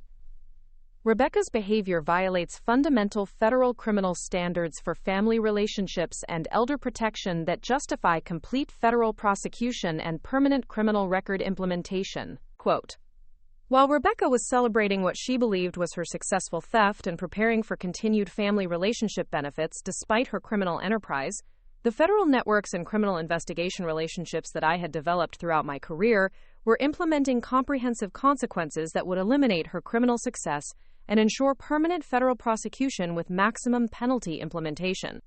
The federal investigation had been executed with surgical precision through coordinated criminal analysis and professional network cooperation that documented Rebecca's criminal enterprise, while establishing comprehensive federal prosecution for multiple criminal violations and systematic family exploitation. Within 24 hours of Rebecca's theft confession, her entire criminal enterprise had been systematically documented through federal investigation and criminal analysis that revealed the full scope of her manipulation campaign and theft planning, providing comprehensive evidence for federal prosecution and maximum criminal consequences. The federal investigation has documented comprehensive evidence of systematic criminal planning and theft implementation, Federal Prosecutor Chen had confirmed during criminal case coordination. Rebecca's criminal enterprise includes multiple federal violations that justify maximum prosecution and permanent criminal consequences through federal criminal law. The federal evidence collection had included detailed analysis of Rebecca's asset evaluation research, financial manipulation tactics, and systematic theft planning that demonstrated premeditated criminal enterprise rather than emergency financial assistance or family crisis response. But perhaps most devastating for Rebecca was the systematic implementation of federal criminal consequences that would affect her professional career and personal relationships throughout the region's business and social communities, where criminal background investigations were standard procedure for employment and social acceptance. The professional and social destruction begins. The federal criminal investigation had included comprehensive background notification and criminal record distribution that would ensure Rebecca's theft and manipulation were documented and monitored by professional licensing boards, employment screening services, and social network monitoring that could provide warning and protection for other potential victims who might be targeted for similar criminal exploitation.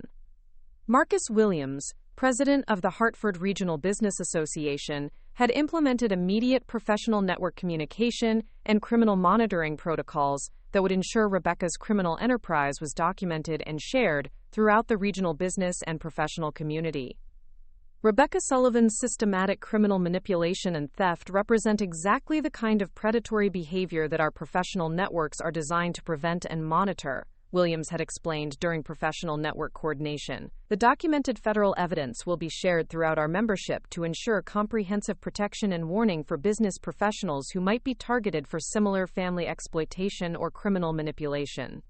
Patricia Davis, director of the Connecticut Professional Licensing Council, had implemented immediate professional monitoring and licensing review protocols that would prevent Rebecca from accessing professional opportunities or business relationships throughout the regional professional community. The systematic criminal planning and theft documented in Rebecca's federal case provide clear justification for professional licensing review and ongoing criminal monitoring, Davis had confirmed during protection coordination meetings. Our networks will ensure that professional opportunities and business relationships are protected from similar criminal behavior and exploitation attempts. The professional network consequences had also included immediate notification to Morrison & Associates Creative Agency, where Rebecca's criminal background and federal prosecution would create immediate employment complications and professional reputation destruction that would affect her career prospects throughout the advertising and marketing industry. James Morrison, senior partner at Morrison & Associates, had received comprehensive federal documentation about Rebecca's criminal enterprise and systematic theft, requiring immediate employee review and potential termination based on criminal behavior that violated professional standards and client relationship requirements. Professional standards and client relationship requirements demand immediate review of any employee facing federal criminal prosecution for theft and systematic manipulation, Morrison had explained during employment review procedures. Criminal behavior that targets family members demonstrates character issues that are incompatible with client relationship responsibilities and professional reputation requirements. The employment consequences had created immediate financial pressure and professional reputation destruction that eliminated Rebecca's ability to maintain her lifestyle and social status while facing federal prosecution and criminal investigation procedures. Rebecca's desperate damage control attempts. Rebecca's reaction to discovering the comprehensive federal investigation and criminal prosecution revealed the complete collapse of her strategic planning and systematic manipulation campaign. Her desperate attempts at damage control and family reconciliation demonstrated her recognition that her criminal enterprise had triggered permanent and irreversible federal consequences. "Mom, I think there's been a serious misunderstanding about my intentions and the temporary assistance arrangement," Rebecca had said during frantic phone calls that revealed her growing awareness of the federal investigation and criminal prosecution that her theft had triggered. "I was only trying to handle a financial emergency, and I always intended to replace the ring as soon as possible. I never meant to cause problems or violate your trust." The desperate backtracking and misrepresentation of her documented criminal enterprise revealed Rebecca's recognition that her systematic theft had been comprehensively exposed, and that her criminal behavior had triggered federal prosecution that would result in permanent criminal consequences and relationship termination. But Rebecca's attempts at damage control were systematically defeated by the comprehensive federal evidence documentation and professional witness testimony that provided irrefutable proof of her criminal intentions and systematic theft planning throughout her manipulation campaign. The documented evidence of Rebecca's systematic criminal planning and theft implementation provides comprehensive proof of criminal behavior and strategic family targeting, Dr. Martinez had explained during federal proceedings that confirmed the legitimacy and necessity of the criminal prosecution and maximum penalty implementation.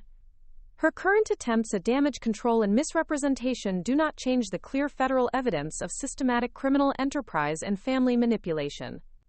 Rebecca's increasing desperation had led to more aggressive attempts at family manipulation and emotional pressure designed to convince me to withdraw federal cooperation and criminal prosecution, revealing her continued misunderstanding of federal criminal law and automatic prosecution procedures that operate independent of victim cooperation once criminal investigation has been initiated. "I'm begging you to reconsider this federal investigation," Rebecca had pleaded during what would be our final conversation before her federal arrest. "This is destroying my career and my life over what was essentially a family misunderstanding and temporary financial arrangement. Can't we work this out privately without involving federal authorities and criminal prosecution?" The plea for family resolution and federal withdrawal revealed Rebecca's fundamental misunderstanding of federal criminal law and automatic prosecution procedures that implement comprehensive consequences for criminal behavior, regardless of family relationships or victim preferences for private resolution, rather than criminal justice implementation. The federal arrest and criminal charges. 6 weeks following the federal investigation activation, Rebecca's attempts at legal challenge and criminal consequence avoidance had been systematically defeated through comprehensive evidence presentation and federal testimony that confirmed the legitimacy and necessity of the criminal prosecution and maximum penalty implementation. Rebecca Sullivan's legal challenges lack merit and demonstrate continued disrespect for federal criminal law and family protection principles, Federal Prosecutor Chen had explained during criminal defense coordination. The documented evidence of systematic criminal planning and theft provides comprehensive justification for all federal prosecution and consequences that have been implemented.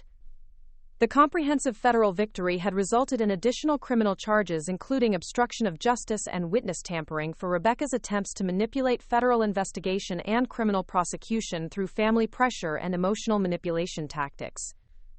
But the most devastating moment for Rebecca occurred during her federal arrest, when she finally realized the full scope of the federal authority and criminal investigation capability that she had triggered through her systematic theft and manipulation campaign.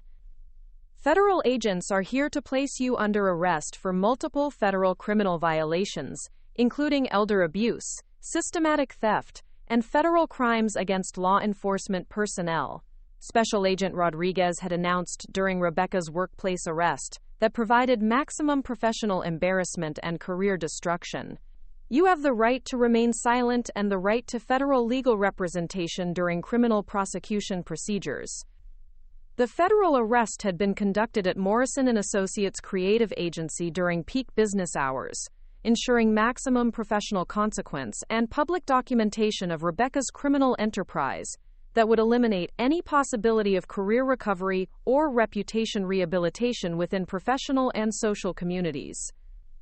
The criminal charges filed against Rebecca included systematic elder abuse under federal protection statutes, grand theft of property belonging to federal law enforcement personnel, interstate criminal enterprise for her research and planning activities, and federal conspiracy charges for her systematic manipulation and criminal coordination over an 11-month period. The federal criminal charges represent the most comprehensive prosecution response available under federal criminal law for systematic family exploitation and elder abuse, Federal Prosecutor Chen had explained during criminal charging procedures. Rebecca's criminal enterprise justifies maximum federal prosecution and permanent criminal consequences that will serve as warning to others who might consider similar predatory behavior. The asset recovery and financial restitution.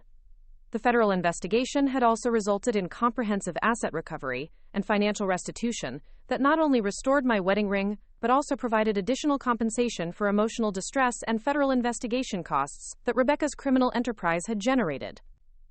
The wedding ring recovery had been accomplished through federal investigation of Rebecca's liquidation activities and criminal asset tracking that identified the buyer and circumstances of the illegal sale, enabling immediate federal seizure and evidence preservation for criminal prosecution.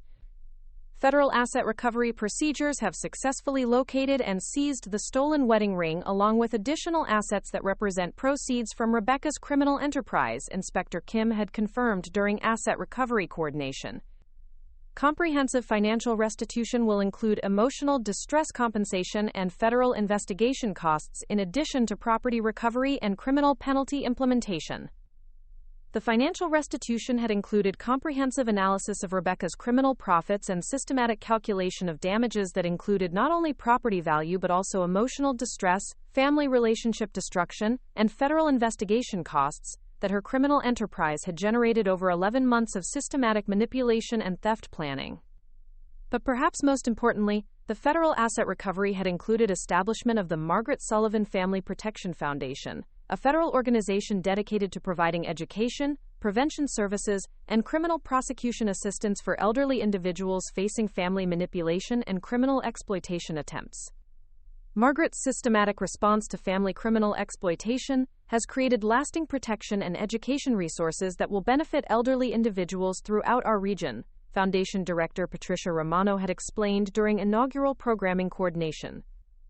The Foundation provides comprehensive services for criminal exploitation prevention and family protection that demonstrate how federal expertise and systematic preparation can eliminate criminal behavior and ensure comprehensive consequences. Quote, the Foundation's programs included federal education workshops for law enforcement personnel and family protection advocates, criminal prevention seminars for elderly individuals and their legitimate family supporters, and federal prosecution assistance services for individuals facing systematic manipulation and criminal exploitation attempts from predatory family members and strategic caregivers.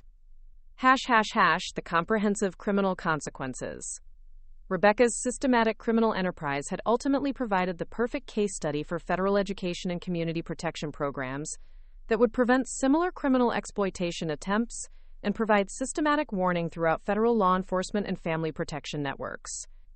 Rebecca's comprehensive criminal strategy and systematic theft planning provide valuable educational content for federal training programs, Dr. Martinez had noted during Foundation educational program development. The documented federal evidence and criminal prosecution response demonstrate effective prevention techniques and protective strategies that can eliminate criminal behavior before successful exploitation occurs. The educational programs had been implemented throughout Connecticut's federal law enforcement and elder protection communities, providing systematic training and prevention resources that would protect thousands of elderly individuals from family manipulation and criminal exploitation attempts.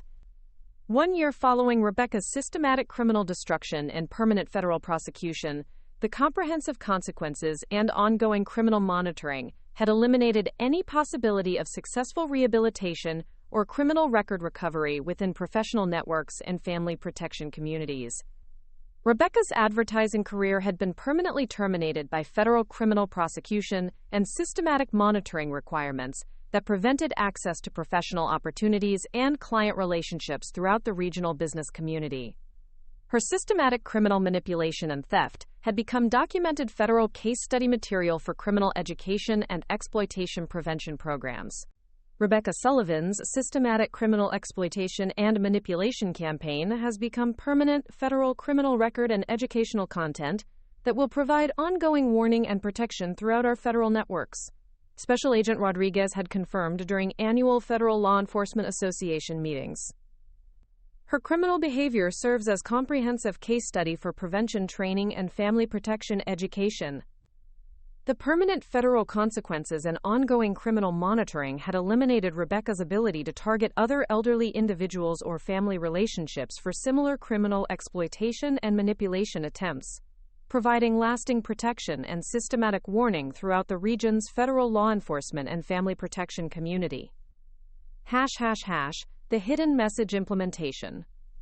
But perhaps the most satisfying element of Rebecca's comprehensive destruction was the implementation of the hidden message that had been promised in the story title, a systematic federal education and warning program that used Rebecca's criminal case as permanent documentation of the consequences that await anyone who attempts to exploit elderly family members based on assumptions about their vulnerability and legal irrelevance. The hidden message wasn't a physical replacement for my recovered wedding ring. It was the comprehensive federal documentation and educational program that would ensure Rebecca's criminal enterprise served as permanent warning to potential predators who might consider targeting elderly family members for systematic exploitation and theft. The hidden message in Margaret's response to family criminal exploitation represents the most comprehensive criminal education and prevention program that federal law enforcement has developed for family protection, Federal Prosecutor Chen had explained during program implementation ceremonies. Rebecca's criminal case provides permanent documentation of the federal consequences that await anyone who attempts systematic exploitation of elderly family members. The hidden message program included comprehensive federal documentation of criminal behavior patterns, systematic education about federal criminal law and protection procedures, and permanent criminal case study material that would serve as warning and prevention resource for federal law enforcement and family protection throughout the region and beyond. But the most powerful aspect of the hidden message was its demonstration that elderly individuals who appear vulnerable may possess exactly the professional background and federal authority necessary to ensure that criminal exploitation attempts result in comprehensive federal prosecution and permanent criminal consequences. The quiet elderly mother that Rebecca had systematically targeted for criminal exploitation had become the catalyst for the most comprehensive federal criminal education and family protection program that anyone in our community had ever witnessed, proving that some family members don't just have valuable possessions, they control the entire federal criminal justice infrastructure that makes prosecution and permanent criminal consequences possible. Rebecca thought she had found the perfect victim when she targeted her elderly mother's wedding ring for systematic theft. She had no idea she had just triggered her own complete federal criminal destruction and permanent prosecution that would serve as educational warning for anyone else who might consider similar family exploitation and criminal targeting. Some criminal enterprises are defeated not through dramatic confrontation, but with 40 years of federal law enforcement expertise and systematic preparation for exactly this type of criminal behavior. The wedding ring may have seemed like an easy target, but federal criminal law never sleeps. And neither do elderly mothers who built federal criminal investigation careers, while predatory daughters were planning their systematic theft and family exploitation. Rebecca's criminal enterprise had ended with complete federal justice and permanent criminal consequences, proving that real federal authority often operates quietly until someone makes the catastrophic mistake of forcing it into devastating criminal prosecution action. Have you ever witnessed such a complete reversal of criminal fortune where someone's systematic exploitation attempt resulted in their own comprehensive federal destruction? Drop a comment below and share your thoughts, because this story proves that real federal power often operates through professional expertise and criminal investigation authority rather than obvious display, and that targeting elderly family members based on assumptions about their vulnerability could be the most expensive criminal mistake you'll ever make. If you enjoyed this story of systematic federal justice and comprehensive criminal consequences, make sure to hit that subscribe button and ring the notification bell for more stories about people who discovered the hard way that some elderly individuals possess exactly the right federal background and criminal investigation authority to destroy anyone who makes the mistake of targeting them for exploitation based on false assumptions about powerlessness and family vulnerability.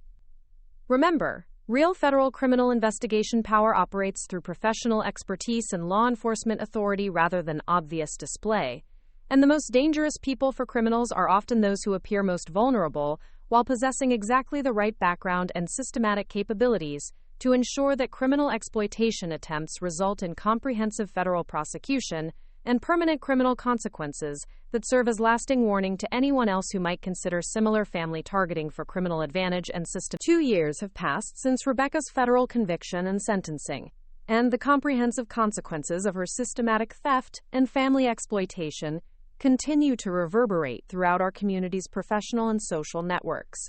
The federal prosecution that began with her wedding ring theft had evolved into one of the most significant family protection cases in Connecticut's legal history, creating lasting educational resources and protection frameworks that continue to benefit elderly individuals throughout the region and beyond. Rebecca's final sentencing had included 5 years in federal prison for elder abuse and systematic theft, with additional penalties for obstruction of justice and witness tampering that extended her total sentence to 7 years of federal incarceration. But perhaps more devastating than her prison sentence were the permanent professional and social consequences that would affect every aspect of her life for decades beyond her eventual release. The federal conviction had resulted in permanent criminal record that eliminated any possibility of returning to her previous career in advertising and marketing, while also creating ongoing monitoring requirements and parole restrictions that would affect her employment opportunities, housing options, and social relationships throughout her post-incarceration life.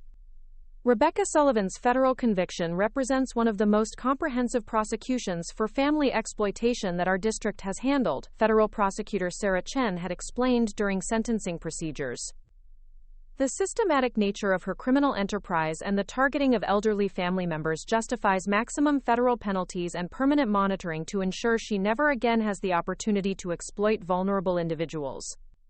But what made Rebecca's consequences particularly devastating was the systematic documentation and educational use of her criminal case throughout federal law enforcement and family protection communities, ensuring that her criminal behavior would serve as permanent warning and prevention resource for protecting other elderly individuals from similar exploitation attempts.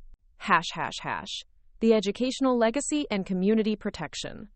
The Margaret Sullivan Family Protection Foundation had grown into a comprehensive resource center that provided education, prevention services, and legal assistance for elderly individuals and their families throughout Connecticut and neighboring states. The foundation's programs had directly assisted over 3,000 elderly individuals in recognizing and preventing family exploitation attempts, while also providing legal support for those facing systematic manipulation and theft from predatory relatives. The Foundation's impact has exceeded our most optimistic projections, Foundation Director Patricia Romano had reported during the second annual impact assessment. Margaret's systematic response to family criminal exploitation has created educational and protection resources that have prevented countless exploitation attempts, while providing comprehensive support for elderly individuals facing similar criminal targeting. The Foundation's educational programs included comprehensive workshops for elderly individuals about recognizing manipulation tactics and exploitation warning signs, professional training for law enforcement personnel about investigating family exploitation cases, and legal education for attorneys about federal prosecution options and protection mechanisms available for elder abuse victims. The workshop programs had been implemented in senior centers, community organizations, and religious institutions throughout the region, providing systematic education about protection strategies and legal resources that could prevent successful exploitation while ensuring that elderly individuals understood their rights and available assistance when facing family manipulation or criminal targeting. The educational workshops have been transformative for our community's elderly population, explained Dr. James Martinez, director of the Hartford Senior Services Council. Margaret's Foundation provides practical education and protection resources that empower elderly individuals to recognize exploitation attempts while understanding the legal support and federal protection available when they need assistance. Quote, "The professional training programs for law enforcement had been adopted by federal agencies and state police departments throughout New England, providing systematic education about family exploitation, investigation techniques, and federal prosecution coordination that enhanced law enforcement capability for handling complex elder abuse cases. The training programs developed through Margaret's Foundation have significantly enhanced our department's capability for investigating and prosecuting family exploitation cases," noted Captain Lisa Thompson of the Connecticut State Police. The systematic approaches and federal coordination techniques provide comprehensive frameworks for building successful prosecution cases, while ensuring elderly victims receive appropriate protection and support. The ongoing monitoring and protection systems. The federal monitoring systems that had been implemented for Rebecca's case had also been expanded into comprehensive protection frameworks that provided ongoing surveillance and early warning capabilities for identifying potential family exploitation attempts throughout the region's elderly population. The monitoring systems included systematic coordination between federal agencies, state law enforcement, and local social services that created comprehensive information sharing and rapid response capabilities for elder abuse reports and family exploitation concerns. The monitoring and protection systems that emerged from Rebecca's case provide unprecedented capability for identifying and preventing family exploitation before successful criminal enterprise can be implemented, explained Special Agent Marcus Rodriguez during federal law enforcement coordination meetings. The systematic information sharing and rapid response protocols have prevented dozens of exploitation attempts while ensuring comprehensive protection for vulnerable elderly individuals. The protection systems had also included establishment of specialized investigation units within federal and state law enforcement agencies that focused specifically on family exploitation and elder abuse cases, providing dedicated expertise and resources for handling complex criminal cases that required sophisticated investigation techniques and federal coordination. The specialized units had achieved remarkable success rates in prosecution and conviction for family exploitation cases, while also developing innovative investigation techniques and evidence collection methods that enhanced law enforcement capability for handling similar criminal enterprises. The specialized investigation units have revolutionized our approach to family exploitation cases, noted Federal Agent Patricia Williams during annual law enforcement assessment meetings. The dedicated expertise and systematic investigation techniques provide comprehensive capability for building successful prosecution cases while ensuring elderly victims receive appropriate protection and justice. Rebecca's prison experience and ongoing consequences. Rebecca's federal incarceration had been served at a minimum security federal facility, but her criminal conviction and the circumstances of her case had created significant challenges for her prison experience and post-release planning. The systematic nature of her family exploitation and the high-profile federal prosecution had resulted in widespread knowledge of her case among both prison staff and fellow inmates. Federal inmates convicted of family exploitation and elder abuse face particular challenges within the prison system, explained Dr. Susan Chen, a criminal justice specialist who had studied federal incarceration patterns. The targeting of elderly family members is viewed negatively by both prison staff and other inmates, creating ongoing social and safety concerns throughout the incarceration period. Rebecca's attempts at appeal and sentence reduction had been systematically denied by federal courts, with appellate judges noting the comprehensive evidence of premeditated criminal planning and systematic manipulation that characterized her exploitation enterprise. The documented evidence of systematic criminal planning and family targeting provides clear justification for maintaining maximum federal penalties, federal appellate judge Michael Roberts had explained during appeal denial proceedings. The comprehensive nature of Rebecca Sullivan's criminal enterprise and the targeting of elderly family members represents exactly the type of predatory behavior that federal elder protection statutes are designed to address through maximum prosecution and permanent consequences. Quote, the appeal denials had also included additional restrictions and monitoring requirements that would extend beyond Rebecca's prison sentence, creating ongoing parole supervision and criminal monitoring that would affect her employment opportunities, housing options, and social relationships for years following her eventual release. The professional and social destruction. Rebecca's criminal conviction had resulted in permanent exclusion from professional licensing and certification programs throughout the advertising and marketing industry, eliminating any possibility of returning to her previous career or related professional activities. The professional licensing boards had implemented systematic background screening requirements that specifically identified family exploitation convictions as automatic disqualification criteria for professional certification, ensuring that individuals with Rebecca's criminal history could not access positions of trust or authority that might provide opportunities for similar exploitation attempts. Professional licensing standards require absolute integrity and ethical behavior, particularly in positions that involve client relationships and financial responsibilities, explained Maria Santos, director of the Connecticut Professional Licensing Council. Convictions for family exploitation and elder abuse represent fundamental character violations that are incompatible with professional responsibilities and client trust requirements. The social consequences had been equally devastating, with Rebecca's criminal case becoming widely known throughout Hartford's professional and social communities. The high-profile federal prosecution and educational use of her case had created permanent social stigma that affected her family relationships, friendships, and community involvement opportunities. Former colleagues and social acquaintances had systematically distanced themselves from Rebecca following her conviction, while community organizations and social groups had implemented background screening requirements that excluded individuals with elder abuse convictions from membership and participation. The social consequences of family exploitation convictions extend far beyond the formal legal penalties, noted Dr. Jennifer Martinez, a sociologist who had studied the community impact of elder abuse cases. The systematic betrayal of family trust and targeting of vulnerable elderly individuals creates lasting social stigma that affects every aspect of personal and professional relationships. The recovery and restoration process.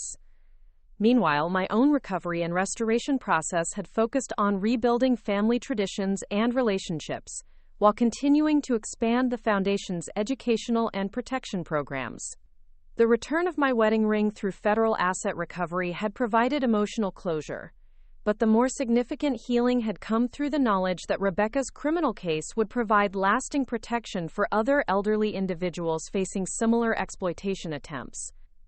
The wedding ring itself had been professionally restored and cleaned following its recovery, but more importantly, it had become a symbol of resilience and the power of professional expertise to overcome criminal exploitation and family betrayal. The ring represents more than just recovered property. It symbolizes the triumph of justice over criminal exploitation and the protection of family heritage against predatory behavior. I had explained during Foundation fundraising events that used my case to illustrate the importance of elder protection resources and legal assistance for exploitation victims. The Foundation's continued growth had provided opportunities for meaningful engagement and community service that replaced the family relationships that Rebecca's criminal behavior had destroyed. The knowledge that my professional expertise and systematic response had created lasting educational resources and protection frameworks provided deeper satisfaction than any family relationship based on genuine respect could have offered. Margaret's transformation of personal tragedy into community protection demonstrates the positive impact that professional expertise and systematic response can create when channeled toward education and prevention, noted Foundation board member Dr. Robert Chen during annual impact assessments. The broader impact and national recognition. The educational and protection programs that emerged from Rebecca's case had attracted national attention from federal law enforcement agencies and elder protection organizations, leading to adoption of similar programs and protection frameworks throughout the United States. The Federal Trade Commission had incorporated the case study and investigation techniques into national training programs for consumer protection specialists and criminal investigation personnel, while the Department of Justice had adopted the systematic coordination protocols for federal prosecution of family exploitation cases. The Margaret Sullivan case represents a landmark example of comprehensive federal response to family exploitation and the educational use of criminal prosecution for community protection, explained Federal Administrator Janet Williams during national elder protection conferences. The systematic investigation techniques and comprehensive consequence implementation provide model frameworks for federal agencies throughout the country. The national recognition had also included congressional testimony about federal elder protection legislation and prosecution coordination, with my case serving as evidence for enhanced federal authority and resource allocation for family exploitation prevention and investigation. The systematic criminal planning and federal prosecution coordination demonstrated in the Sullivan case illustrates the need for enhanced federal elder protection resources and comprehensive prosecution authority. I had testified during congressional hearings on elder abuse prevention. Family exploitation represents a significant threat to elderly Americans that requires systematic federal response and ongoing protection coordination. The congressional testimony had contributed to passage of enhanced federal elder protection legislation that increased penalties for family exploitation while also providing additional resources for investigation and prosecution of systematic elder abuse cases. The ultimate satisfaction and lasting legacy. As I reflect on the 2 years that have passed since Rebecca's conviction and the comprehensive consequences of her criminal enterprise, the most satisfying aspect of the entire experience has been the knowledge that her systematic betrayal and criminal targeting ultimately created lasting protection and educational resources that will benefit thousands of elderly individuals for generations to come. The foundation that bears my name has grown into a comprehensive resource center that provides education, legal assistance, and protection coordination for elderly individuals throughout multiple states, while also serving as a model for similar organizations and protection programs throughout the country.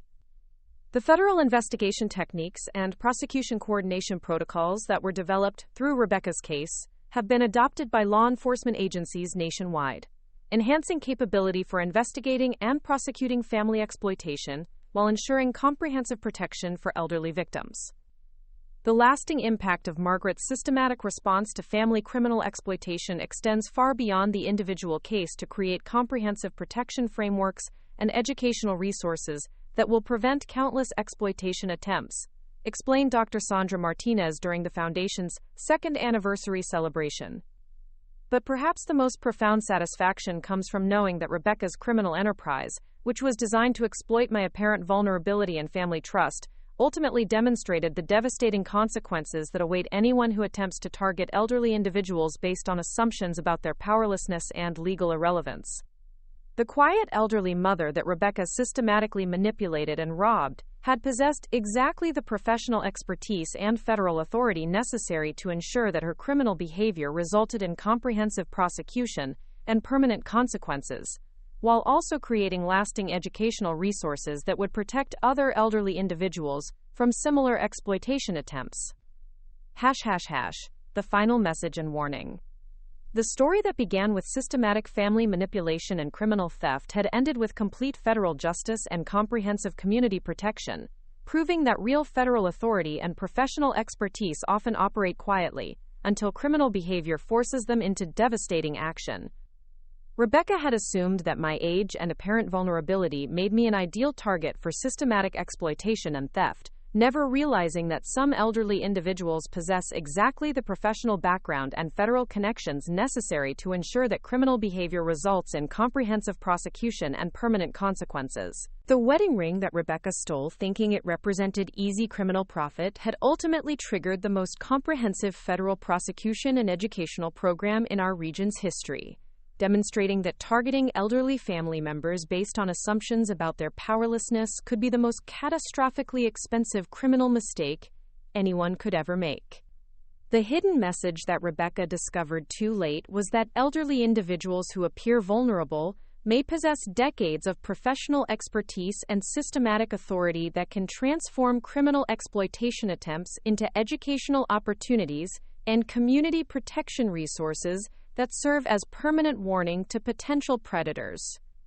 My 40 years of federal law enforcement experience had provided exactly the right professional background and systematic capability to ensure that Rebecca's criminal enterprise resulted not only in comprehensive personal consequences, but also in lasting educational resources and protection frameworks that would benefit elderly individuals throughout the region and beyond. The Foundation continues to grow and expand its educational programs. The federal investigation techniques continue to be adopted by law enforcement agencies nationwide, and Rebecca continues to serve her federal sentence while facing permanent professional and social consequences that will affect every aspect of her post-incarceration life. Some criminal enterprises end with simple prosecution and punishment, but others create lasting educational resources and protection frameworks that serve as permanent demonstration of the consequences that await anyone who attempts to exploit vulnerable individuals based on false assumptions about their authority and capability. Rebecca thought she was stealing a wedding ring from a vulnerable elderly mother. She had no idea she was writing her own federal indictment while creating the foundation for one of the most comprehensive elder protection programs in American history. The quiet retirement that had concealed federal authority had ultimately protected not just one elderly individual, but thousands of vulnerable seniors who would benefit from the educational resources and protection frameworks that emerged from Rebecca's systematic criminal destruction. Remember, real federal power operates through professional expertise and systematic authority rather than obvious display. The most dangerous people for criminals are often those who appear most vulnerable, while possessing exactly the right background and professional connections to ensure that criminal behavior results in comprehensive consequences and lasting educational legacy. Never underestimate someone based on age, apparent vulnerability, or family relationships, because you never know when that quiet. Up next, you've got 2 more standout stories right on your screen. If this one hit the mark, you won't want to pass these up. Just click and check them out. And don't forget to subscribe and turn on the notification bell so you don't miss any upload from us.